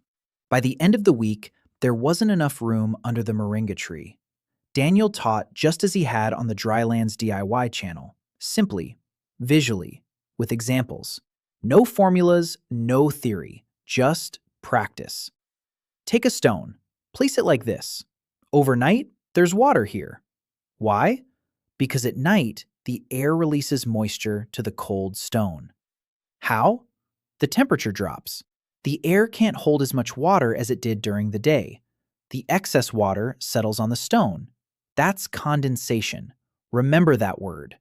Con-den-say-shun. Layla learned faster than anyone else. She didn't just repeat things, she asked questions that made Daniel think. What if you put the stone not on sand, but on clay? There would be more condensation because clay is colder. Daniel checked. She was right. 13% more condensation on a clay base. He hadn't known that. She deduced it from observation. He stood before her and thought that in another world, she would have been an engineer, or a scientist, or a professor of hydrology. In this world, she was a runaway concubine with a brand on her shoulder. And at that thought, something in his chest tightened, something he tried not to name. On the 130th day, Hamza arrived with news. Bad news. His distant relative from the Beni tribe, Qais, had brought word from the western routes. The House of al-Rashid knew about the oasis. Karim al-Rashid, Daniel's older brother in a stranger's body, had sent men. Not 5 mercenaries, not 10, 20. 20 armed horsemen led by a man named Khalid al-Fatis, commander of Karim's personal guard, a professional assassin. Hamza said they would be here in 9 days, maybe 10. Daniel looked at the mesquite wall. The ring had closed 3 days ago, a 2.5-meter high wall of barbed mesquite, one entrance, narrow, 2 people side by side. Yuna stood in the passageway, fingering the blades at her belt. 4 fighters, 45 civilians, 1 narrow passageway, and 9 days. Daniel didn't call a general assembly. He didn't want to scare the people. He called Yuna and Aziz over. He explained quietly. 20 horsemen, 9 days. Yuna cursed in a language Daniel didn't know. Aziz turned pale. Then he pulled himself together. Al-Rashid's 20 armored horsemen weren't 20 vagabonds with sticks. They were a professional cavalry. Chainmail, shields, bows, spears. The mesquite wall would slow them down. It would slow them down. But if Khalid al-Fatis decided to simply set the mesquite on fire, the wall would burn down in an hour. Daniel nodded. He'd thought of that. Mesquite burns slowly. The wood is dense. The needles are dry, but the trunk is damp. An hour is optimistic. 3 hours is more realistic. But in 3 hours, 20 people can do a lot. He looked at Yuna, not at the swords, at her. Have you ever grown anything? Yuna blinked. What? Have you grown anything? No, never. Daniel nodded. Let's go. He led her to the southern section of the mesquite wall, the oldest one. The first 2 bushes he planted 3 months ago. They'd grown into an impenetrable thicket 3 meters wide. He showed her the base. See how the roots go into the ground? The mesquite sends its roots deeper than any other tree in the desert. 15 meters, 20. If you cut down the trunk, the root will sprout a new one. If you burn the trunk, the root will sprout a new one. You can't kill a mesquite from above, only by digging it up. And digging up a 20-meter root. Yuna looked at the base of the bush, then at Daniel. She was beginning to understand. Even if they burned it, the wall would return. In 2 weeks, in 3, the roots would push out new shoots and the wall would grow back. But that was later. And now I need you to learn something new. Daniel gave her a mesquite seed. 2% charge, 43.1. Plant it right here between the 2 old bushes. In 2 weeks, there will be a wall here in 2 rows. Not 1, 2. Yuna stood with the seed in her hand, a small brown grain. She had held swords in her hands for 12 years.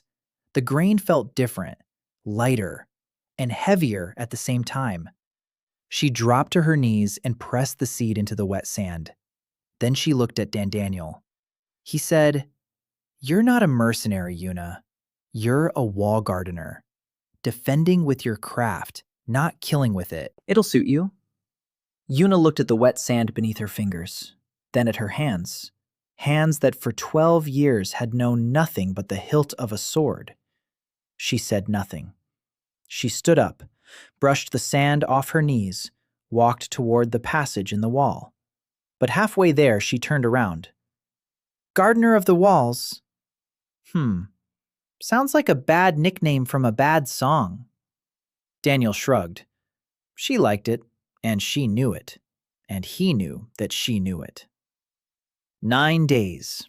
They had been preparing. Khalid al-Faris arrived on the 8th day, a day early. 22 horsemen, not 20.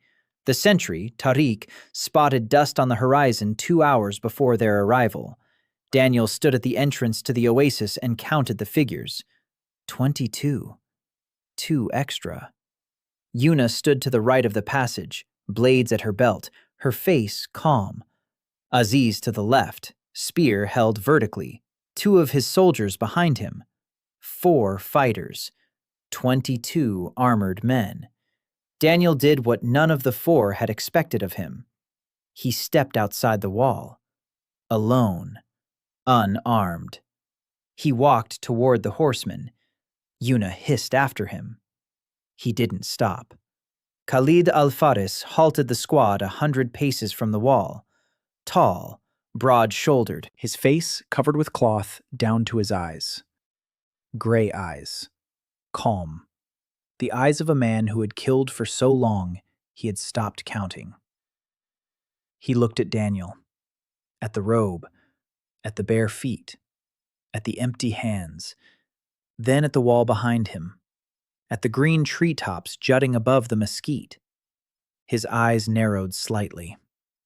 He spoke in the pure language of the capital. Daniel ibn Song al-Rashid, the third son of the third wife. By order of the head of the house of al-Rashid, you are to be delivered to the capital alive. Your property is confiscated. The men with you will be released if they do not resist. Daniel stood before 22 armored horsemen and listened to his sentence. The wind whipped sand between them. Quiet. He replied, "There is no property here. Here there is water and earth. Neither can be confiscated." Khalid did not move. His horse shifted its hooves. The sand crunched. "I am not asking for your consent. I am carrying out an order." Daniel nodded. "Then come in. See what you've come to take." Khalid looked at him. 5 seconds. 10. Then he dismounted. He smelt something to his deputy. The deputy nodded. The squad remained where they were. Khalid walked toward the passageway alone. Yuna stood in the passageway and didn't move. Daniel walked past her and nodded. "Let me through." She looked at him with an expression that said she thought he was crazy, but she stepped aside. Khalid entered Al-Haya. He walked slowly. He looked around. Garden beds, trees, wells, oyas buried along the perimeter, children playing among the sorghum stalks, a woman washing clothes, an old man reciting a prayer in the shade of a moringa tree, a potter at his wheel shaping oyas, the scent of greenery, a scent this man had never smelled in his life, the scent of living, damp earth in the midst of the dead heart. He stopped by the well of the second spring. He looked down. The water glistened in the darkness, clear, deep, real. Daniel stood nearby. Khalid turned to him. He removed the cloth from his face. His face was hard, scars, a broken nose, but his eyes had changed. Something stirred within them. Not softness, not kindness, confusion. Khalid al-Faris was not an evil man. He was disciplined. An order is an order. A mission is a mission. He had served the house of al-Rashid for 20 years. He carried out orders without question. For the first time, he looked at what he was supposed to destroy and couldn't understand why. He asked quietly, "How did you do that?" Daniel replied, "With my hands, and my knowledge, and time." Khalid looked at the children, at the woman by the trough, at the old man under the tree, at the green vegetable patches, then back at Daniel. "Karim wants you alive." Daniel nodded. "I know. He wants to find out how I did it." Khalid didn't confirm it, but he didn't deny it either. Daniel continued, "He doesn't want to bring me back. He wants to hide it, lock it away, bury it, because if the world finds out that water can be free, then the 12 great houses will cease to be great." Khalid was silent. He looked at the water in the well. Daniel did what he always did. He didn't attack. He didn't defend himself. He held out a cup, a clay one, full of clean, cold water from the second spring. "Drink. For free." Khalid looked at the cup. Then he took it. He drank slowly. He finished it. He set the cup on the edge of the well. He wiped his mouth. He turned and walked toward the exit. He stopped at the passageway, without turning around. I'll report to Karim that the oasis is empty, that you're dead, that there's nothing here. Daniel didn't say thank you.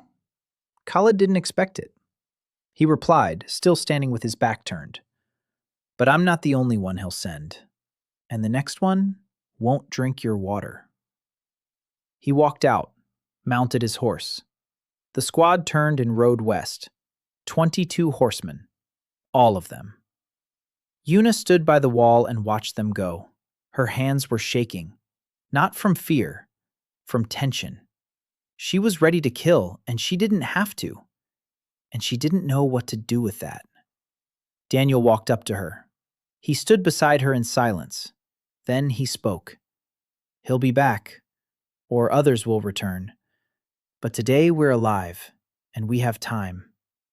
Yuna looked at him. "I have a question, Gardner." "Yes? Will you always solve problems with a cup of water? Or do you have a more serious plan?" Daniel smiled. He did have a plan.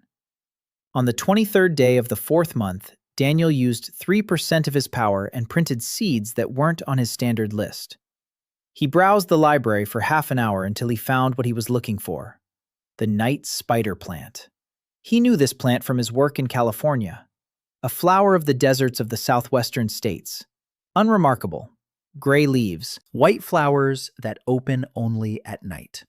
The pollen is not poisonous, completely harmless, but it has two properties that every field biologist in the Mojave knew.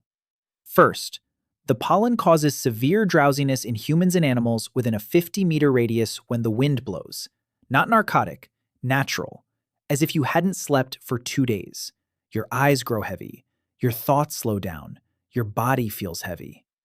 Second, the pollen doubles the sensation of thirst. A person who drank enough water an hour ago will, after half an hour among the night-blooming cactus, feel as if they haven't drunk anything for a day. Not dehydration, the sensation of dehydration. The difference is critical. The body isn't suffering. The brain is panicking. Daniel planted the spider plants in 3 lines, a day's march from the oasis, along the 3 most likely approaches from the west and southwest. 2 cycles per line, minus 6%, 34.1. Seeds are expensive. Cycles are expensive. But if the next unit takes any of these 3 routes, it will spend the night among the spider plants. And by morning, every soldier will feel unbearable thirst and overwhelming drowsiness. An army that wants to drink doesn't fight. An army that wants to sleep doesn't attack. An army that wants to drink and sleep at the same time looks for water. And he'll be standing at the entrance to the oasis with waterskins. Yuna called it despicable. Daniel replied that it was plant physiology. Yuna snorted. But something resembling respect flashed in her eyes. On the 150th day, the population of Al-Hai reached 60 people. The 5th month was past its midpoint. On the 160th day, Dr. Nari Park arrived from the desert. Daniel hadn't expected this. No one had.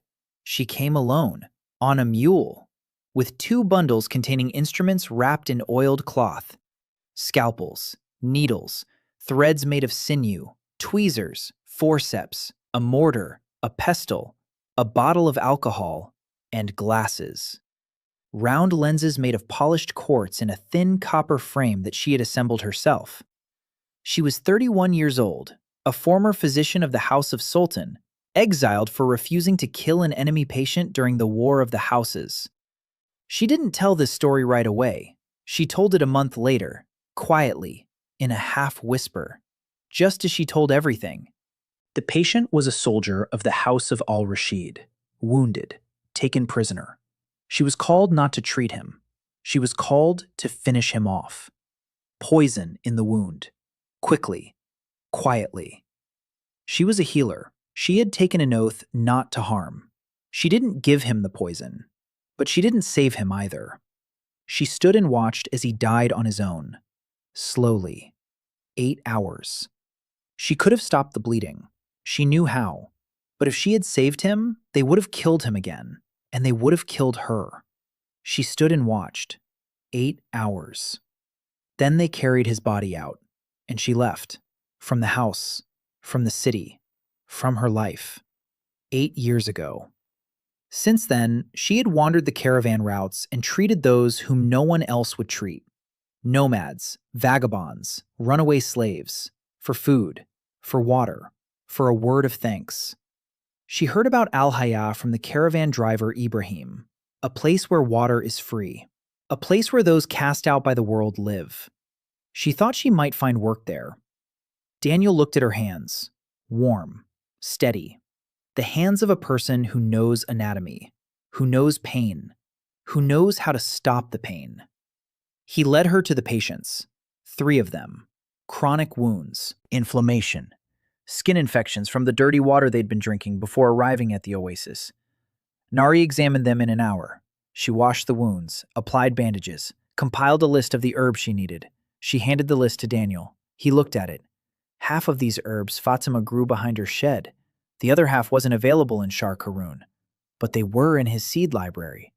Echinacea, sage, chamomile, medical-grade aloe vera. He spent 8% of his charge on 4 seeds, 26.1. It hurts. Every percentage point was now worth its weight in water, but Nari Park was worth any percentage. He led her to a place she hadn't seen yet, an empty plot of land in the northern part of the oasis, moist, sheltered from the wind by a rock wall on one side and a mesquite tree on the other, an ideal microclimate. This is for you. Nari looked at the empty ground. What for? A medicinal garden. 13 crops that don't exist in this world. I'll give you the seeds.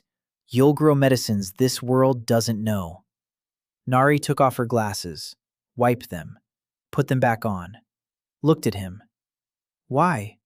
You can't bring that person back. But this summer, from this garden, you'll save 300 others. The math doesn't add up, I know, but we'll make it work.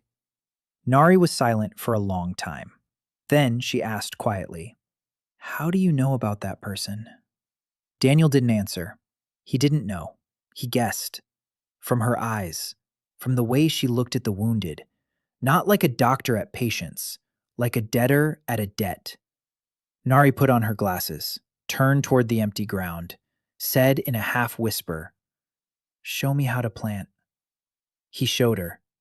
She remembered it the first time, just like Layla, only quieter. On the 171st day, Daniel did for Nari what he had never done for anyone else. He showed her his phone. Not just a quick glance, not in secret, completely. The screen, the app, the library, the numbers. He explained everything. Another world, another life, an engineer from California, a YouTube channel, 200,000 subscribers, a smartphone, an app that appeared out of nowhere, a battery running low. He didn't know why he was telling her. Maybe because she was a doctor. Doctors are trusted with secrets. Maybe because he needed someone who would understand. Not believe, understand. Nari listened in silence. She didn't interrupt. Her expression didn't change. When he finished, she took off her glasses, wiped them, put them back on. Looked at the screen, then at him. She said, Show me the diagrams. He showed her a video about OASIS, a video about capacitors, a video about drip irrigation. She watched the moving images on the cracked screen and her face showed neither horror nor awe. It showed interest, the professional interest of a scientist seeing new data. She asked if she could watch videos about medicinal plants. Daniel showed her the channel's section on permaculture and medicinal gardens. 15 videos, 40 hours of content. Every minute of viewing drained the battery power for the screen's backlight. He limited her sessions to 10 minutes a day. Nari memorized the images and then drew them from memory with a stick in the sand. Planting diagrams, distances between roots, depth of compost placement. She drew with precision. After 10 minutes of viewing, Daniel looked at her drawings and thought that in another world, this woman would have been a surgeon, or a neuroscientist, or anything. In this world, she polished quartz glasses and drew diagrams of medicinal gardens with a stick in the sand. On the 185th day, Daniel heard a word that made him stop in his tracks. Life hack. Tarek had said it. Not correctly, with the stress on the last syllable. Life hack. Tarek was standing in front of a group of 5 men, showing them how to stack stones for a new type of condenser, a double-tiered one, his own design. Tarek was explaining, and when he got to the part where you had to place a small stone at an angle for drainage, he said, "That's the Prophet's life hack. That's how he showed me." Daniel stood around the corner of the rock and listened. Life hack, he remembered. 3 weeks ago in class, he had been explaining the trick with the small stone under the drainage surface and had let it slip. It's a life hack, a little trick. Tarek remembered, interpreted, passed it on. The Prophet's life hack. A sacred trick. A blessed trick. By evening, Daniel had heard that word 4 more times. Qasim called the new method of firing the oyas a life hack. Salih called the method of securing the chisel to the handle a life hack. Little Rami called his way of catching lizards with a hair loop a life hack. During evening prayers, Hamza uttered the full phrase, "May the Prophet's blessed life hack be with everyone who works with their hands." Daniel sat by the fire and stared into the flames. Yuna sat down beside him. "Congratulations, gardener. You've just coined a new religious term." Daniel covered his face with his hands. She snorted. "By the way, what does that mysterious word bro mean that you called me when we first met?" Daniel raised his head. He didn't remember calling her bro when they first met. She was standing there with a crossbow bolt in her leg, the 7th month. On the 200th day, Sultan al-Bahram arrived in Al-Hayya. Not a runaway, not a wanderer, a princess. A caravan of 12 camels, a silk tent, 4 servants, 2 guards in the polished armor of the House of Bahram. And she herself, 19 years old, slender, pale, copper hair styled into an intricate braid that must have taken the maid 2 hours to create. Clothes made of a fabric Daniel hadn't seen since the transfer. Silk. Real silk.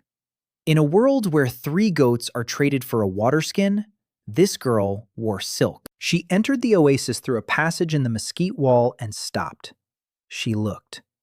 For a long time. Her face remained unchanged, the trained face of a diplomat. But her eyes moved quickly. They were counting. Trees, garden beds, people, wells, oyas, capacitors, the school under the moringa tree where 20 people sat on the sand and listened to Layla. Sultan saw numbers. She saw a system. And Daniel understood it instantly. She wasn't just a princess. She was a strategist. They brought her to him. Daniel stepped out to meet her, a robe made of scraps, bare feet, hands in the dirt. He hadn't washed since morning because he'd been digging up the eggplant patch. Sultan al-Bahram stood before him in a dummy and looked down on him. She was a head shorter than him, but looked down on him. It was a masterstroke. She spoke in the language of the capital, fluent, without an accent. Daniel ibn Song al-Rashid. The House of Bahram offers you protection and patronage in exchange for recognizing the supreme authority of the House of Bahram over the Al-Hayya Oasis and all adjacent territories. The terms are generous. You will receive the title of Guardian of the Oasis, the right to 1/10 of the harvest, a guarantee of safety from the claims of the House of al-Rashid. Daniel listened. He nodded. Then he asked, "And 9/10 of the harvest and all the water will go to the House of Bahram?" The Sultan didn't bat an eye. Naturally. He smiled. No, the Sultan hadn't expected a refusal. You could tell by the tiny twitch of her eyebrow. Microscopic. But Daniel noticed. She was used to people saying yes to the House of Bahram. Always. Because the House of Bahram controls the 4 largest wells in western Shar Karun. Because saying no to the House of Bahram means being left without water. But she was standing in the middle of an oasis, in the midst of greenery, in the midst of water that the House of Bahram did not control. She couldn't threaten a man with 3 springs with thirst. She lingered, officially to continue negotiations. In reality, because she couldn't leave. Something was holding her back. Daniel had seen her walking through the oasis in the early days, back straight, hands folded, a mask on her face. But her eyes greedily drank in every detail. She stopped by the school and listened as Layla explained the principle of filtration to the children. She stood there for 10 minutes. Then she left in silence. She stopped by Nari's medicinal garden and watched as the doctor ground echinacea leaves in a mortar. She stood there for 15 minutes. She left in silence. She stopped by the mesquite wall and watched as Yuna checked the growth of new shoots, counting the needles, feeling the branches. She stood there for 20 minutes. She left in silence. On the third day, Daniel approached her. She was sitting in her silk tent reading a scroll, the genealogy of some house, 2,000 years of names. He sat down opposite her, without invitation. She raised an eyebrow. He handed her an object, flat, rectangular, wrapped in a piece of cloth. She unwrapped it, a notebook, handmade. The cover was made of tanned camel leather, soft and smooth. The pages were made of compressed moringa fiber, white, clean, smooth. The ink was in a small clay bottle with a cork, soot and prickly pear juice, dark, permanent. Qasim made the bottle. Layla pressed the fiber. Tariq tanned the leather. Daniel assembled it. 3 days of work, he said. Write whatever you want here. Not family trees, not contracts, whatever you want. This is your notebook, and no one, not even me, will ever open it. Sultan looked at the notebook, then at him, then back at the notebook. She ran her finger along the cover, over the smooth leather, over the edge of the first page. White, clean, empty. Her mouth twitched, her chin, her eyes. She was crying, silently. A single tear rolled down her left cheek and fell onto the cover.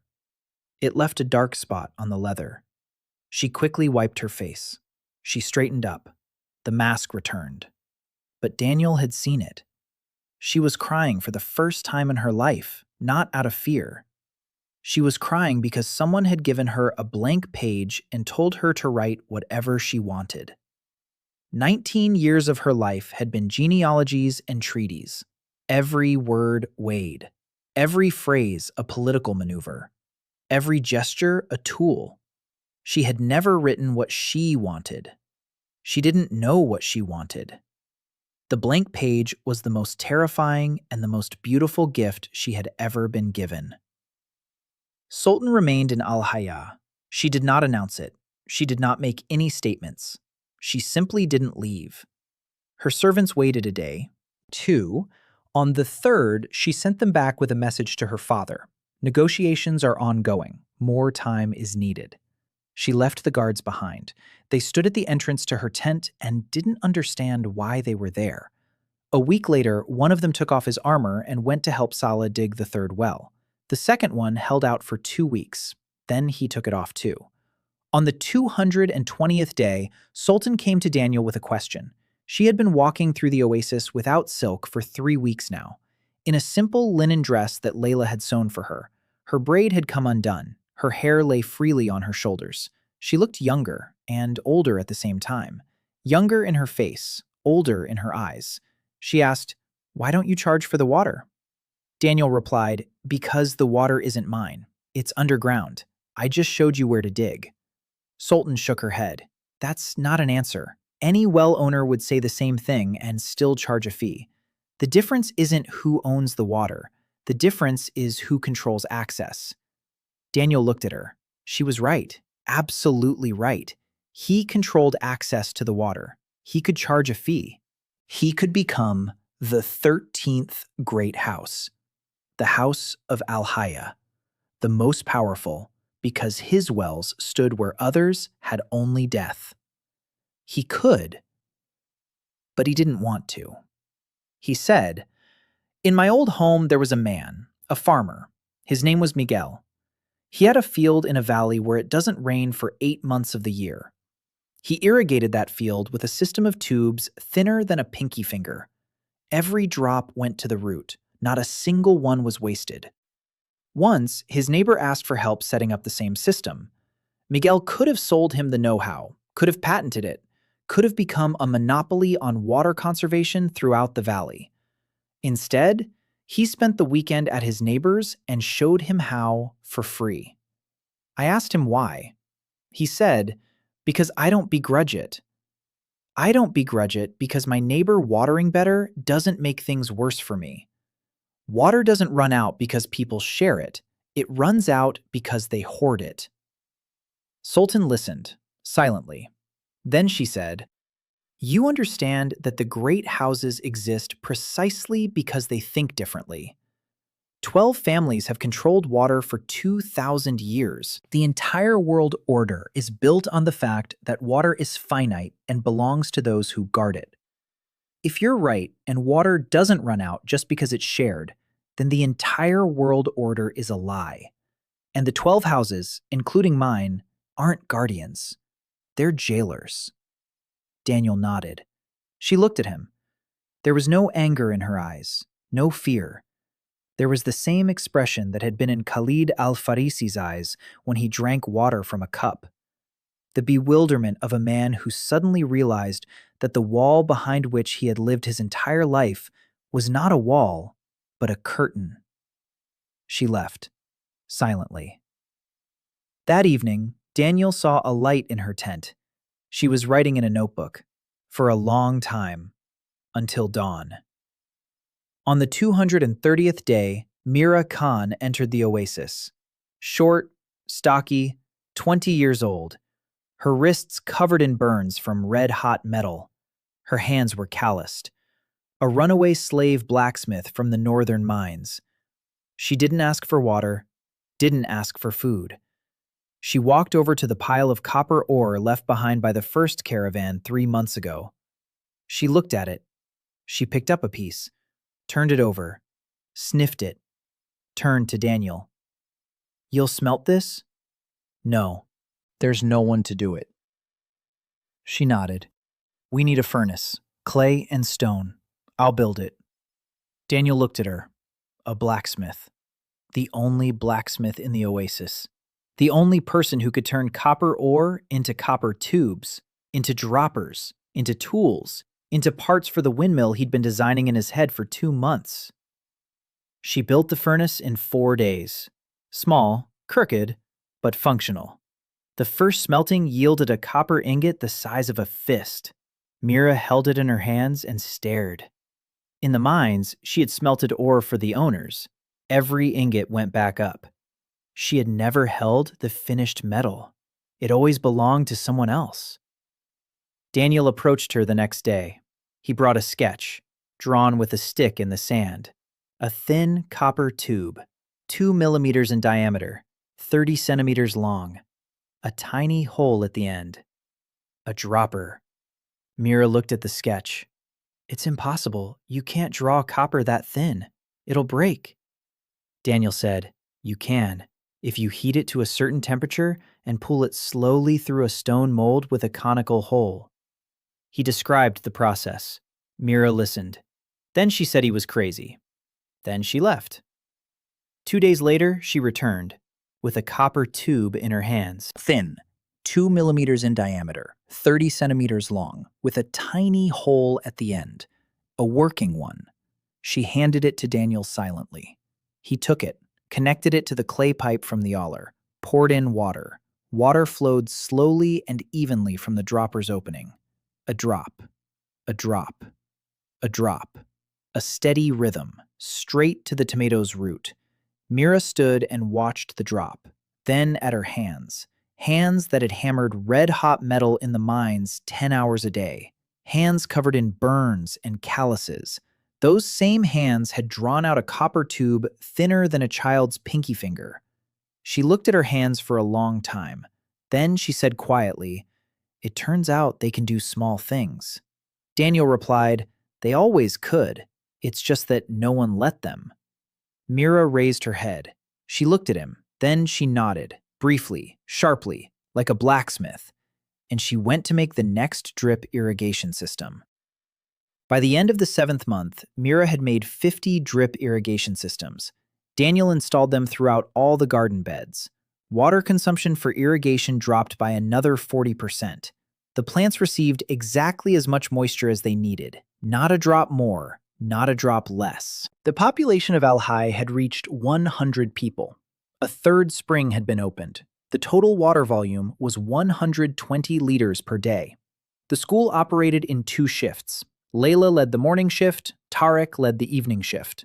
Yuna trained 8 people whom she called not fighters, but wall gardeners.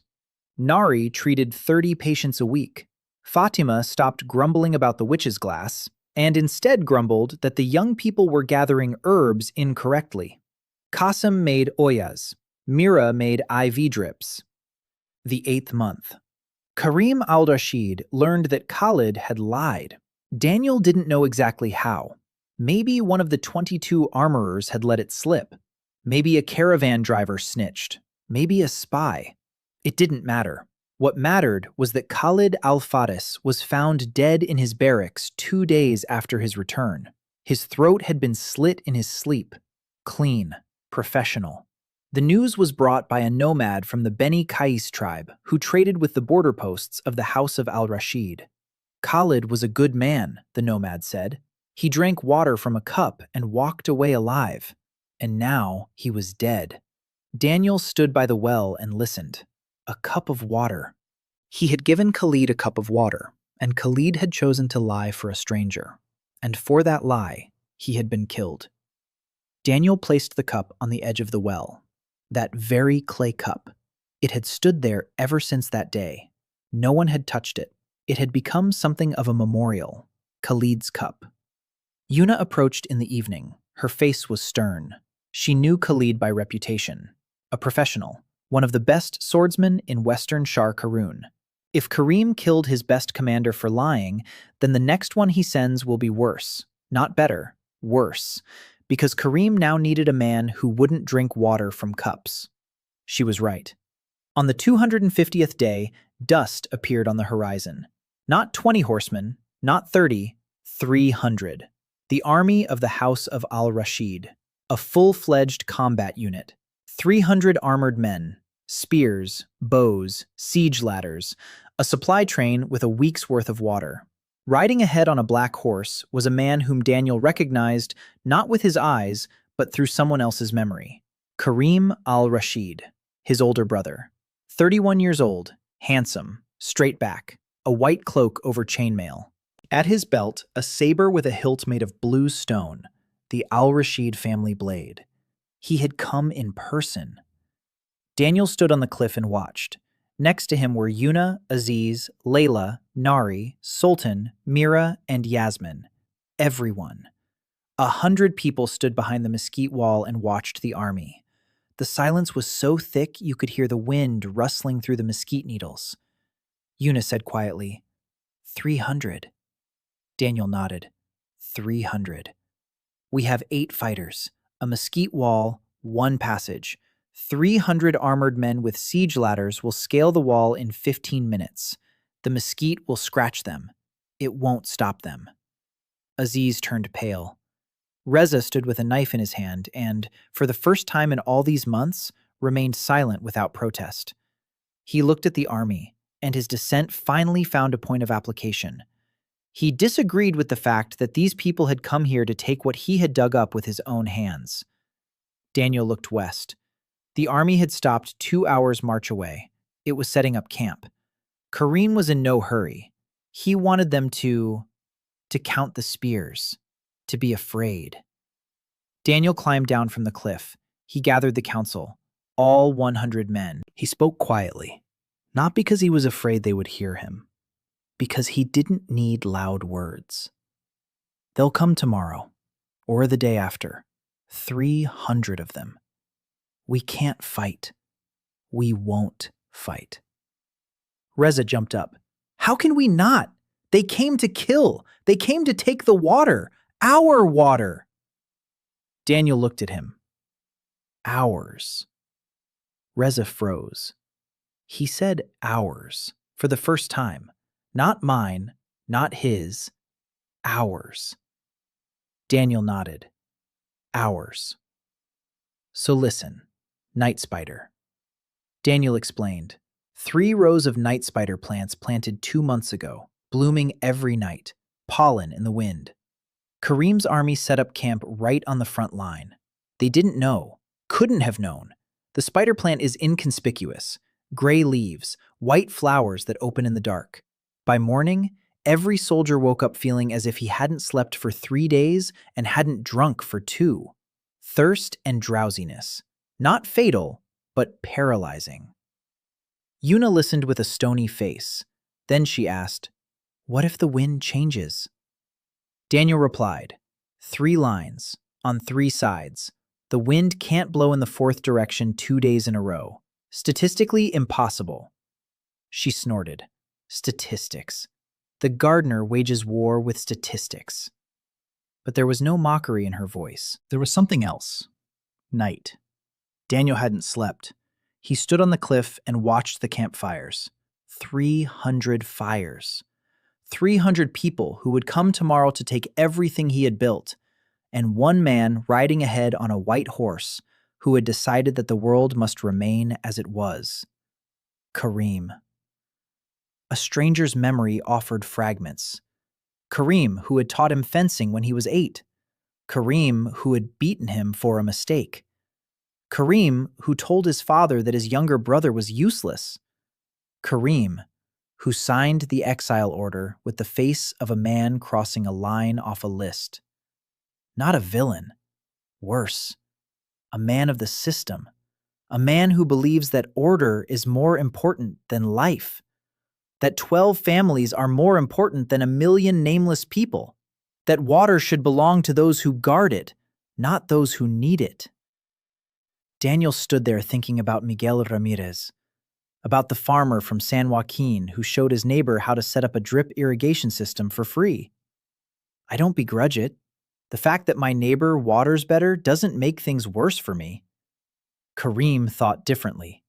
For Kareem, every sip taken by a stranger was a loss to him. Every free wineskin was a blow to the system. Every green sprout in the dead heart was proof that the system he served was built on lies. Dawn. Daniel climbed down from the cliff. Kareem's camp was silent. Quiet. Too quiet for 300 people. He took the magnifying glass that Mira had polished from a piece of quartz a month ago. He aimed it at the camp. The soldiers were lying down. They weren't sleeping. They were lying down. Some sat huddled. One was crawling toward a waterskin. The horses stood with their heads bowed. The spider was at work. The pollen had been doing its job all night. 300 armored men woke up with a thirst that made their throats burn and a drowsiness that neither cold water nor slaps could shake off. They weren't poisoned. They were overwhelmed, physically and psychologically. A man who wants to drink doesn't think about war. He thinks about water. Daniel stepped outside the mosquito net, alone, just like last time. Only now he wasn't empty-handed. He was carrying waterskins.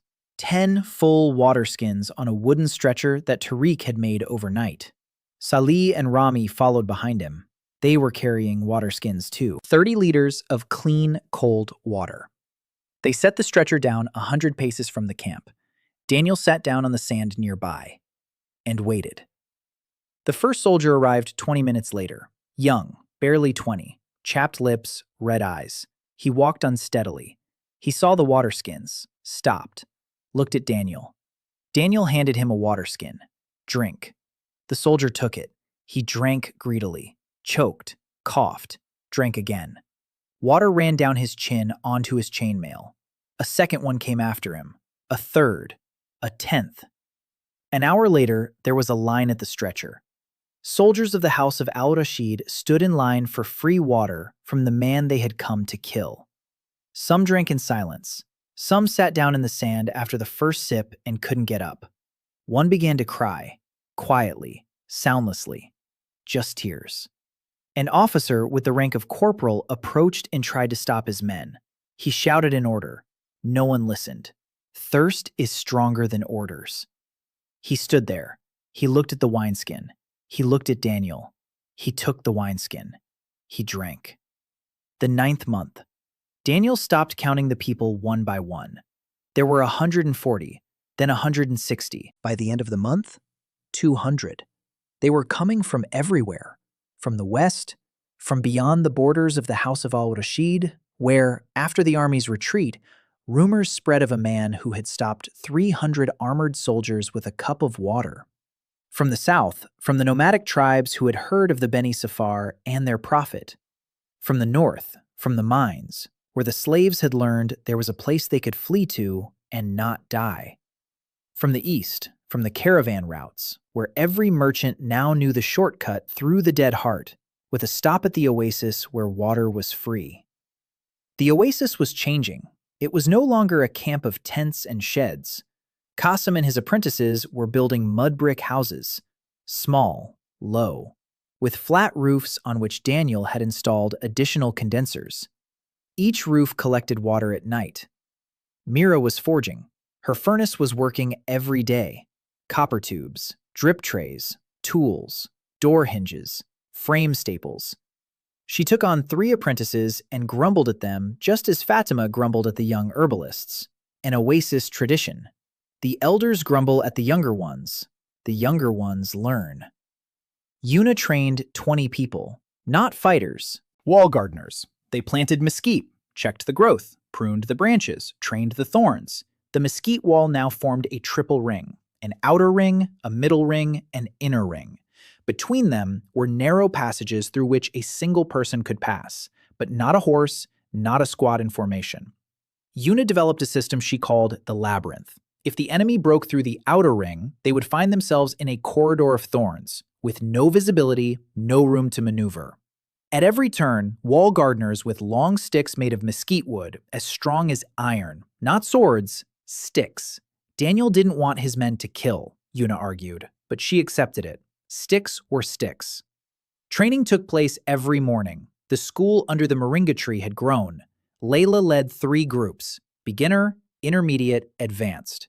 The beginner group learned to count and read the star map. The intermediate group learned to build condensers and filters. The advanced group learned the principles: condensation, filtration, evaporation, capillary action, pressure, osmosis, words that Daniel had brought from another world, and that Layla translated into the language of Shar Karun so precisely that sometimes he couldn't tell her explanation from his own. On the 260th day, Daniel made a decision that cost him 12% of his charge and 3 sleepless nights. He decided to uncover the secret of the red line. 22.1 minus 5 per minute of scanning. 17.1. He activated the vein map. The red line was there, thick, pulsating, running south, east, and down. He followed it, holding his phone in front of him. He walked for an hour. The line led him from the oasis southeast across a field of dunes to a rock massif he hadn't noticed before. Low, black, basalt. The line led straight beneath it, depth 40 meters. He used up another 5%, 12.1. The camera showed something he hadn't expected. The line wasn't straight. Beneath the basalt massif, it twisted. A spiral. A giant spiral half a kilometer in diameter, leading downward. Clearly artificial. Nature doesn't draw spirals. Nature draws meanders and deltas and faults. Spirals are drawn by hands, human or non-human. And the app marked the spiral in red. Not blue, red. Blue meant water. Red meant... He didn't know what red meant. The app didn't explain, just red. A warning, or a prohibition, or danger. Daniel stood in front of the black rock and looked at the screen. 12.1%. 12% of a whole lifetime. He turned off the camera, put away his phone, returned to the oasis. That evening, he told Nari, only her, the spiral, red, artificial, 40 meters deep. Nari listened. She took off her glasses, wiped them, put them back on. Asked, "Are there things like that in your world?" Daniel shook his head. "No, there's no magic in my world. There's physics, and physics doesn't draw spirals underground." Nari thought, Then she said, "In our world, there is a legend.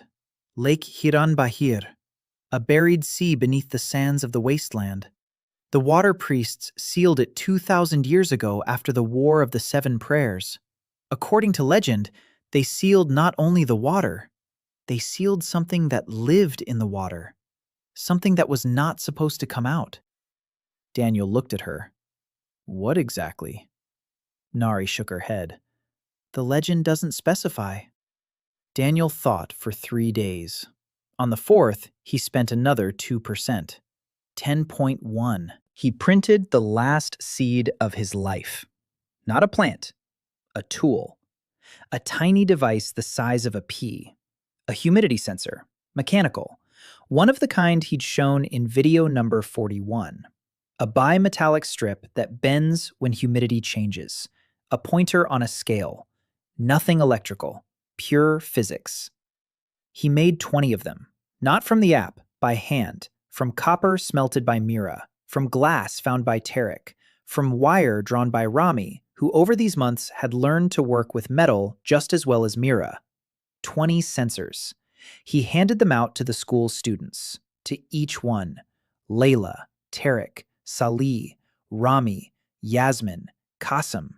20 people who could now measure humidity without a phone, without an app, without a charge, on their own. The Rainmaker School. That's what he called it. Not Daniel's school, not the Prophet School. The Rainmaker School. Because Rainmaker isn't an app. Rainmaker is a principle. To return to the earth what the wind has taken. On the 270th day, he held the first graduation exam. One student, Yasmin. She was 5 when he saved her life with a solar distiller. 9 months had passed. She was 6, small, slender, with eyes that saw the world more clearly than the eyes of most adults. The exam was simple. Build a condenser, from scratch, no hints, no help. Find stones, choose a spot, calculate the angle, set it up, wait until morning, measure the water. Yasmin worked for 3 hours, silently, intently. She chose dark stones, basalt, just as Tariq had taught her. The 10th month, Daniel cut off the main caravan route of the House of al-Rashid, not with a sword, not with an army, with a shovel. The plan was simple, insane and simple. The caravan route from the western oases of the House of al-Rashid to the northern mines ran through the Dead Heart, a 6-day journey, not a single well. The caravanners paid al-Rashid for every waterskin taken on the route. The price was extortionate, 10 coins per skin, 100 coins per camel. Every caravan paid House al-Rashid for the right not to die on the road. It was the most profitable route on the continent. Daniel dug a chain of 7 wells along it, not by himself, 20 men he had trained, graduates of the Kapil-Vorat school. They left the oasis in groups of 5, heading in 4 directions, with moisture sensors, with Mira's tools, with seeds Daniel had given them, 1 per group from old reserves, with Qasim's oyas, with mesquite sticks, with the knowledge they'd gained over these months. Each group of 5 found a spot based on the signs they'd been taught. Dark rock, clayey sand, north-facing slope, above average nighttime condensation. They dug. 4 groups of 5 found water. 7 wells along the 6-day route.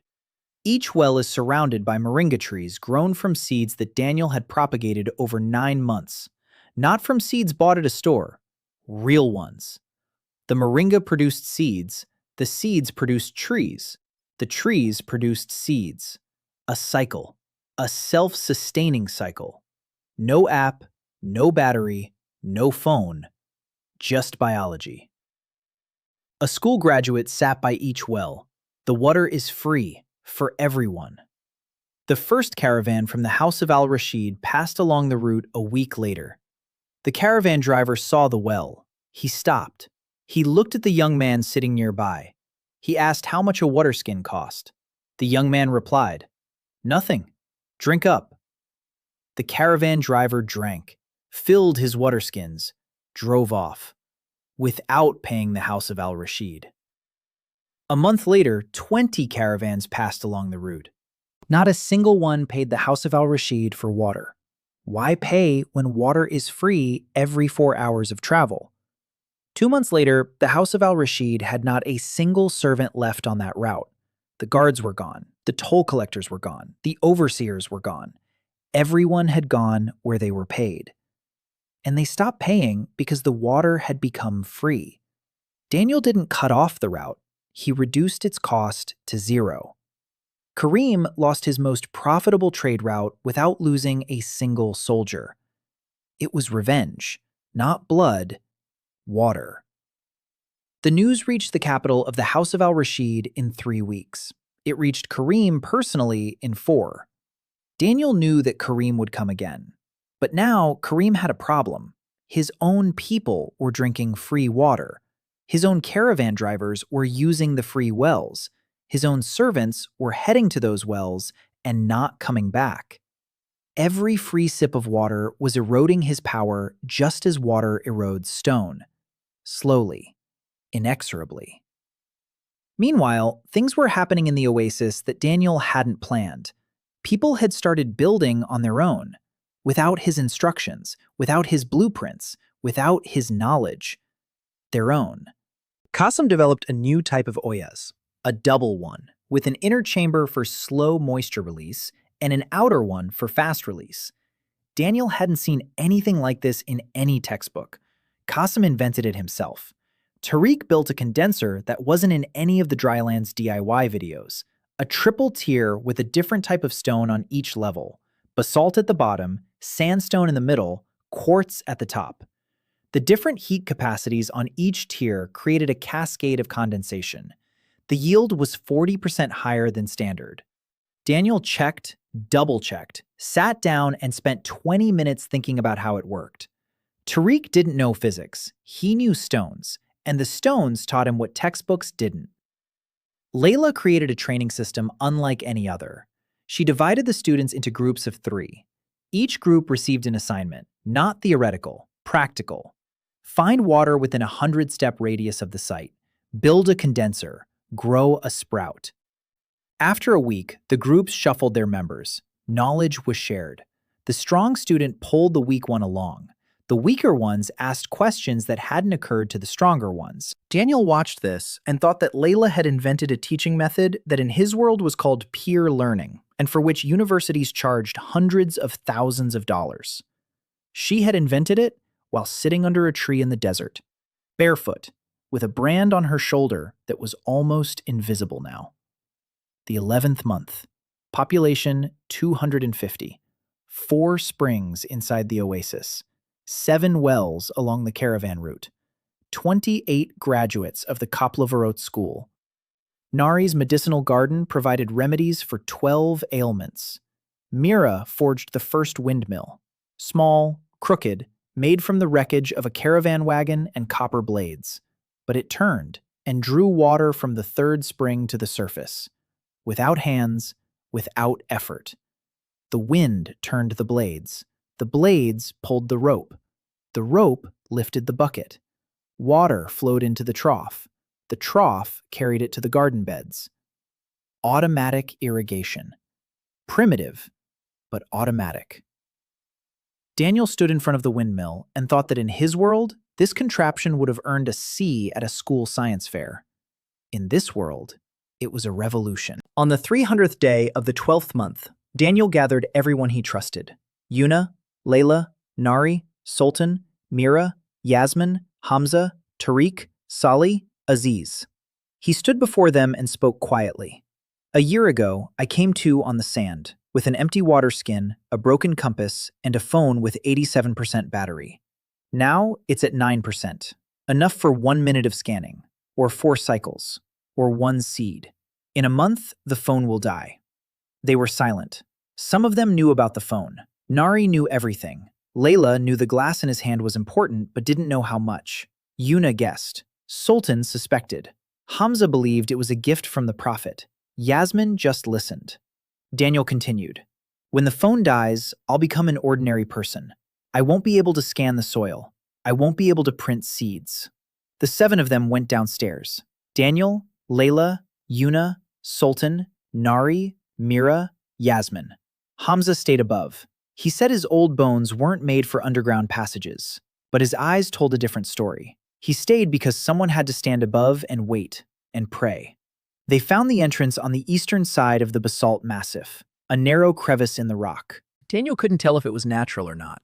Mira squeezed through first, then Una with the torch, then the rest. The crevice led into a corridor, low, cramped, walls of black stone, smooth. Too smooth for a natural formation. They had been worked on, long ago, thousands of years ago. But they had been worked on. Daniel ran his hand along the wall. His finger didn't encounter a single irregularity, like glass. The corridor sloped downward, a gentle incline, about 10 degrees. After half an hour of walking, the air changed. It became humid, thick, warm, like in a greenhouse. Daniel took out his phone. He opened the map. -5%, 4. The red spiral was right below them, 20 meters down. The lines pulsed brighter than on the surface. Closer. He put his phone away. Every percentage point counted. The corridor widened. The ceiling rose and vanished into the darkness. Una raised her torch. A cave. Huge. Not natural.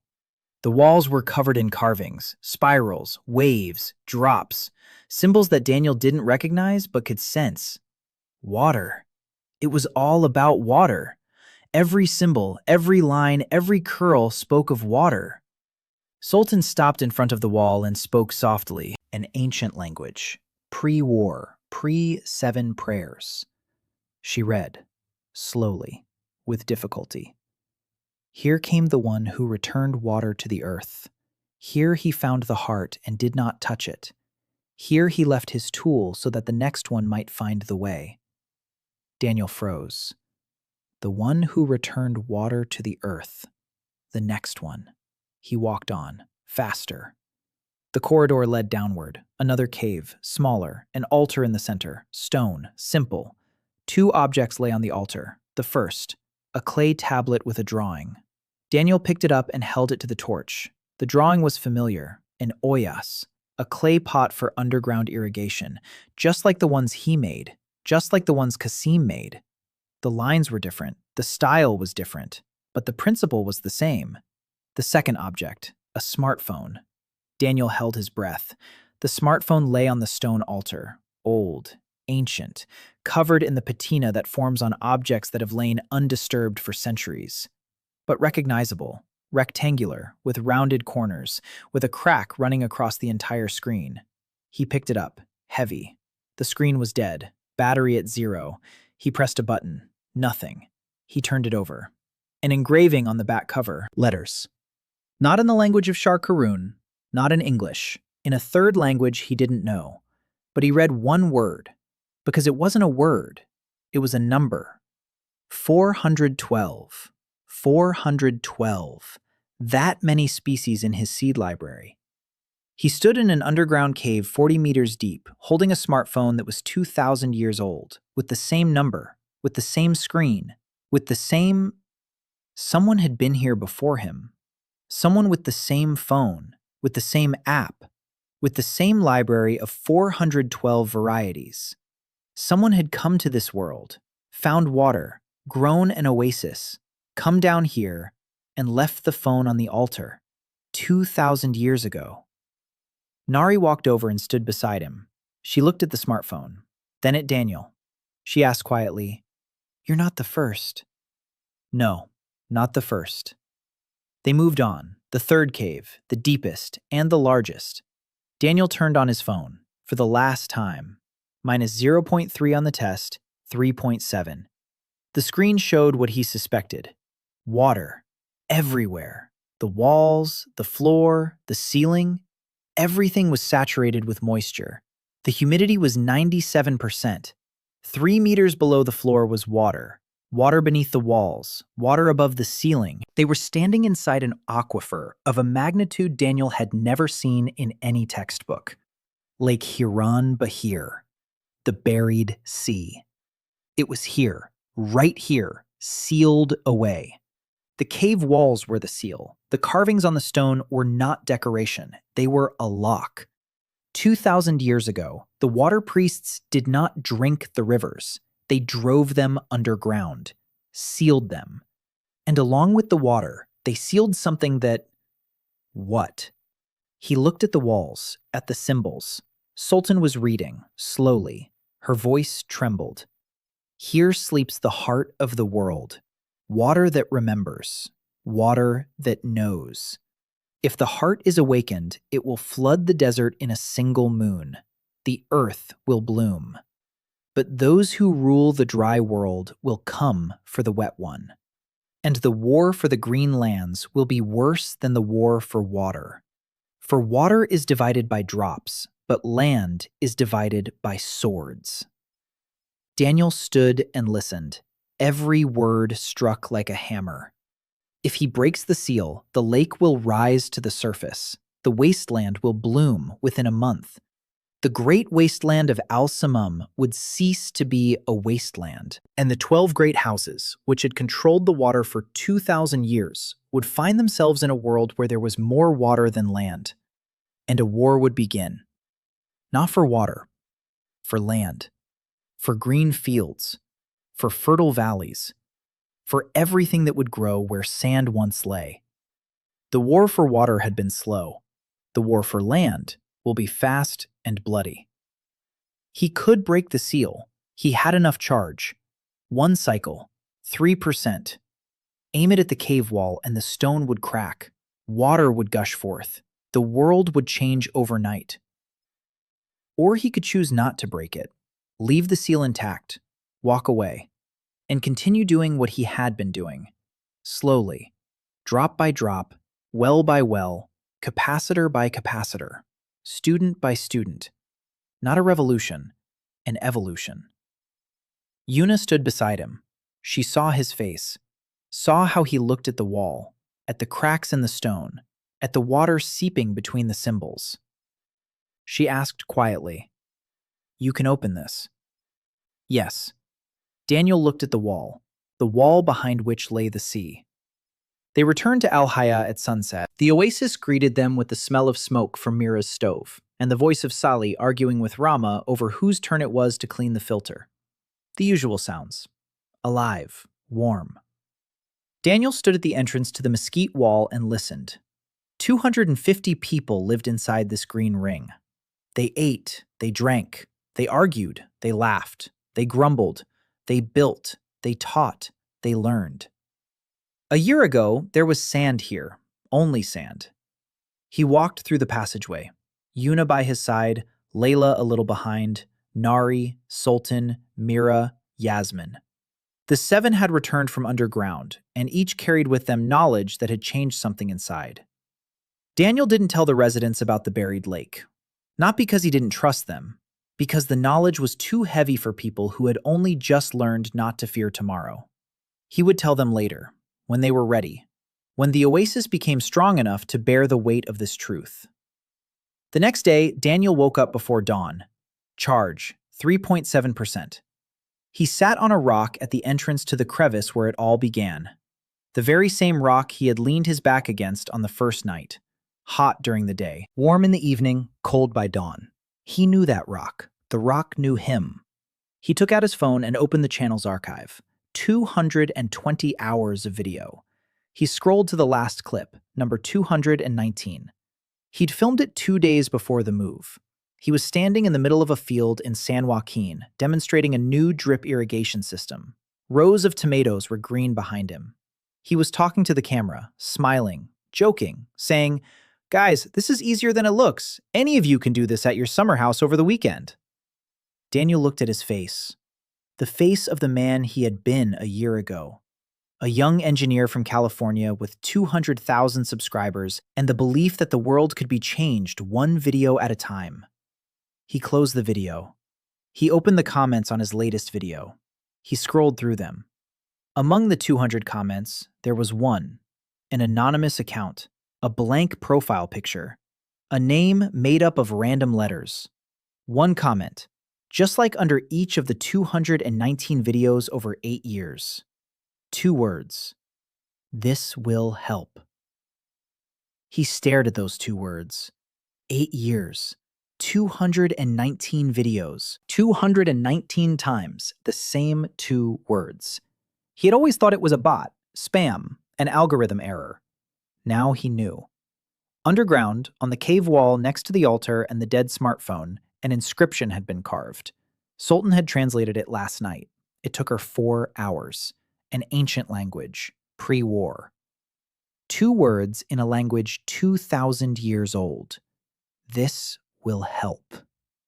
Someone had been watching him for 8 years, from another world, from beneath the sands of Shar Karun, through a crack between worlds. Someone had watched every one of his videos and knew that one day this man from the Drylands DIY channel would end up here, in the desert, with an empty water bottle, with a broken compass, with a phone and an app that didn't appear by chance. Daniel wasn't chosen. He was found.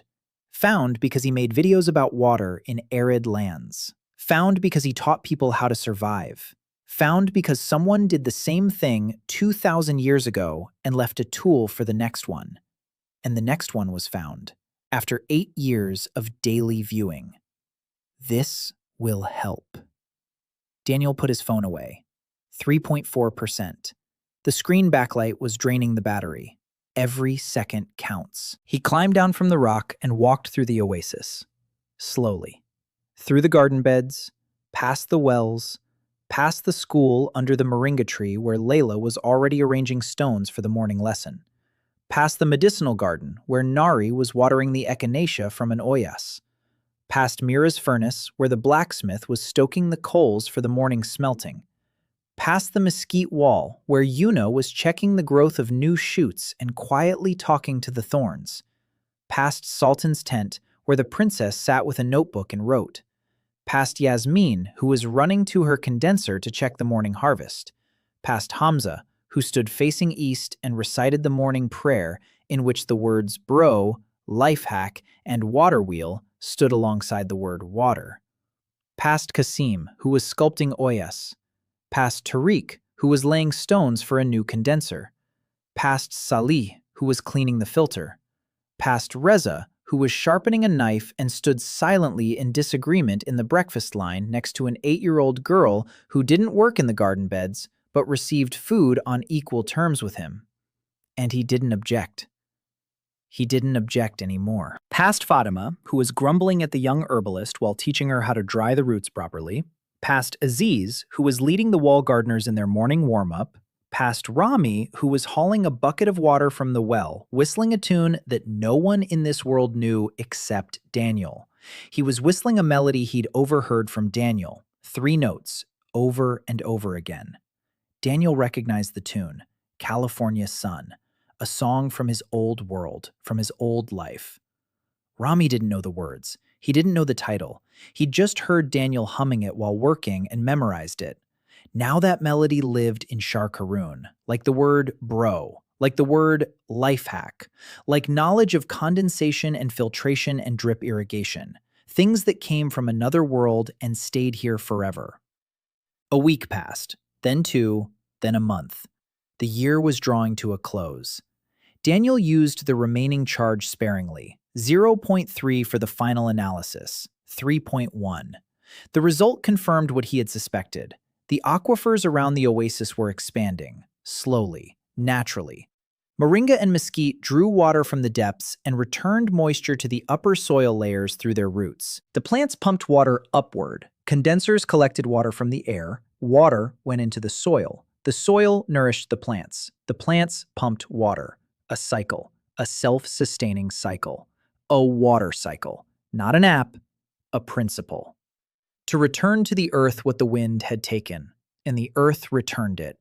He spent 1% on the last cycle, 2.1, a small patch of sand outside the mesquite wall, 100 paces from the oasis, where a year ago there was nothing. The sand had darkened from moisture. Daniel planted a seed there, not a printed one, a real one. A moringa seed from the harvest of the first tree, a daughter seed, the second generation. He watered it, covered it with a stone. A week later, a sprout appeared from under the stone, green, slender, stubborn. The oasis was expanding, on its own, without any effort. On the 360th day, Daniel received news that changed everything. A caravan driver brought a message, not from Kareem, from the Council of the Great Houses. 12 families demanded a meeting, not war, a meeting. Kareem al-Rashid had lost his caravan route, lost his servants, lost his income. 3 other houses, whose wells had run dry for 7 years in a row, saw what was happening in the Dead Heart and wanted to understand. Not to destroy, to understand. Fear was still there. Greed was still there. But something. Interest. Perhaps hope. Daniel sent a reply. He would accept the meeting. Here, in Al-Haya. Let them come, on one condition. Everyone who enters the oasis must leave their weapons outside the wall, and everyone will receive a free waterskin on their way out. The reply came 2 weeks later. Agreed. All 12 of them, including al-Rashid, including Kareem. Daniel stood on the rock with the message in his hands and looked out at the oasis, at the green field in the middle of a yellow world, at the 250 people who lived and worked and studied and argued and laughed inside the ring of thorny mesquite. He knew the council would be difficult, that Kareem would come with poison in his way, that the house of Bahram would demand a share, that the other houses would bargain and threaten and scheme. But they would come, all 12 of them, to a place that wasn't on the map a year ago, to a table that didn't exist, to drink water that wasn't there. And that was already a victory. Not a final one, the first. That evening, the charge dropped to 1%. Daniel sat by the fire. Next to him were Layla, Yuna, Nari, Sultan, Mira, and Yasmin. Everyone. He held his phone in his hands, the cracked screen flickering. The drop icon pulsed with a faint green light. 1%. He opened the app, one last time. Moisture gauge, soil analysis, seed library, channel archive, map of veins. Everything was there. Everything works. The last %. He could have spent it on anything, on a cycle, on an analysis, on a seed. He didn't spend it on anything. He closed the app, turned off the screen, placed the phone on his knee, sat and waited. The screen flickered, went dark. Darkness. 0%. The phone died. Daniel sat in the dark, staring at the black, cracked screen, ran his finger across the glass, with a wet finger. He said quietly, "Thanks, buddy." Layla sat nearby. She didn't touch him. She was just there. Yuna stared into the fire. Nari quietly held Mira's hand. Sultan pressed a notebook to her chest. Yasmin slept on her grandfather's lap. Hamza stroked her hair and looked up at the sky. And then it started to rain. The first drop fell on the dark screen of the phone. Daniel looked up. The second drop on his cheek. The third on his forehead. The fourth on his hand. The fifth on the sand. The sixth, the seventh, the 10th, the 20th, the 100th. Rain. Real rain. Heavy, warm, steady. The drops tapped on the moringa leaves, on the mesquite wall, on the roofs of the adobe houses, on the stones of the condensers, on the oyas, on the copper drip pans, on Kasim's pots, on Mira's anvil, on Sultan's notebook, which she had hidden under her robe, on the torches that hissed and went out one by one. People came out of their houses. They stood in the rain. Some didn't understand what was happening. The children born in the wasteland had never seen rain. They looked up and caught the drops in their mouths. The adults stood and said nothing. Then someone laughed. Then someone cried. Then both at once. Layla stood up, barefoot. She lifted her face to the sky. The rain pelted her face, her hair, on the shoulder where there had once been a brand, and now there was a pale scar barely visible in the light of the fire. She laughed, loudly, openly, in a way Daniel had never heard from her before. Yuna danced. Yuna Cho, a half-breed mercenary who had been killing for money for 12 years. She danced in the mud under the rain. blades at her belt, wet hair over her shoulders, barefoot, spinning between the garden beds like a child. Nari stood quietly, holding her hands out to the raindrops, counting. She was always counting. The saved, the lost, the raindrops. Mira held an anvil out into the rain. The metal rang with the drops like a bell. She stood nearby and listened to the ringing with the face of someone hearing music for the first time. Sultan cried into her notebook. Not into the notebook, on the notebook. Tears and rain mingled on the leather cover. She pressed it to her chest and cried and wrote at the same time, her fingers on the wet leather. Letters she would rewrite in the morning when the notebook dried. Yasmin woke up. She took the children's capacitor she always carried with her off her belt. She placed it in the rain. She caught the drops, out of habit. Hamza stood and prayed, quietly. The words of the prayer mingled with the rain, and Daniel heard fragments. Brother, life hack, rainwater collector, water, life. Daniel sat on the wet sand and looked at the phone in his hands. A black screen, dead battery. Rain ran down the cracked glass like down a cheek. He put the phone on the ground. Something stirred nearby on the wet sand at his feet. He looked down. A sprout, small, green, pushing through the wet sand, all on its own. No app, no cycle, no charge, just a sprout, just life. The rain had been falling for 4 hours, the first rain over Dead Heart in 1,000 years. By dawn, the sand had become soil, wet, dark, alive. Daniel lifted his face to the sky. The clouds were parting. The first ray of sunlight struck the wet oasis, and the world sparkled. Every leaf, every drop, every stone, everything glistened. Everything was alive. He stood up, picked up his phone, put it in his robe pocket, turned to the people, to his people, to the 250 people standing there, wet and happy and alive, in the midst of a world that a year ago had wanted to kill them. He didn't say anything loud. He didn't give a speech. He didn't make a statement. He walked over to Layla, took her hand, wet, warm. She looked at him. He looked at her. A year later, a city would rise in this place. Not an oasis, a city. Al-Hayya. Life. The great houses would sign an agreement, the first in history. Water declared not the property of the houses, free, like air, like light. Daniel would renounce any claim Kareem will come to the council. He will sit down at the table. A jug of water will stand before him. Free. He will look at the jug for a long time. Then he will pour himself a drink. Then he will drink. And he won't say a word. And that will be the end. Not his end. The end of a world where water was a weapon. But that's later. Right now, Daniel is standing in the mud, wet, barefoot, with a dead phone in his pocket, with a living hand in his hand, with a green sprout at his feet, with the rain that's passing, with the sun that's rising, with people who are living, with a world that is changing, drop by drop.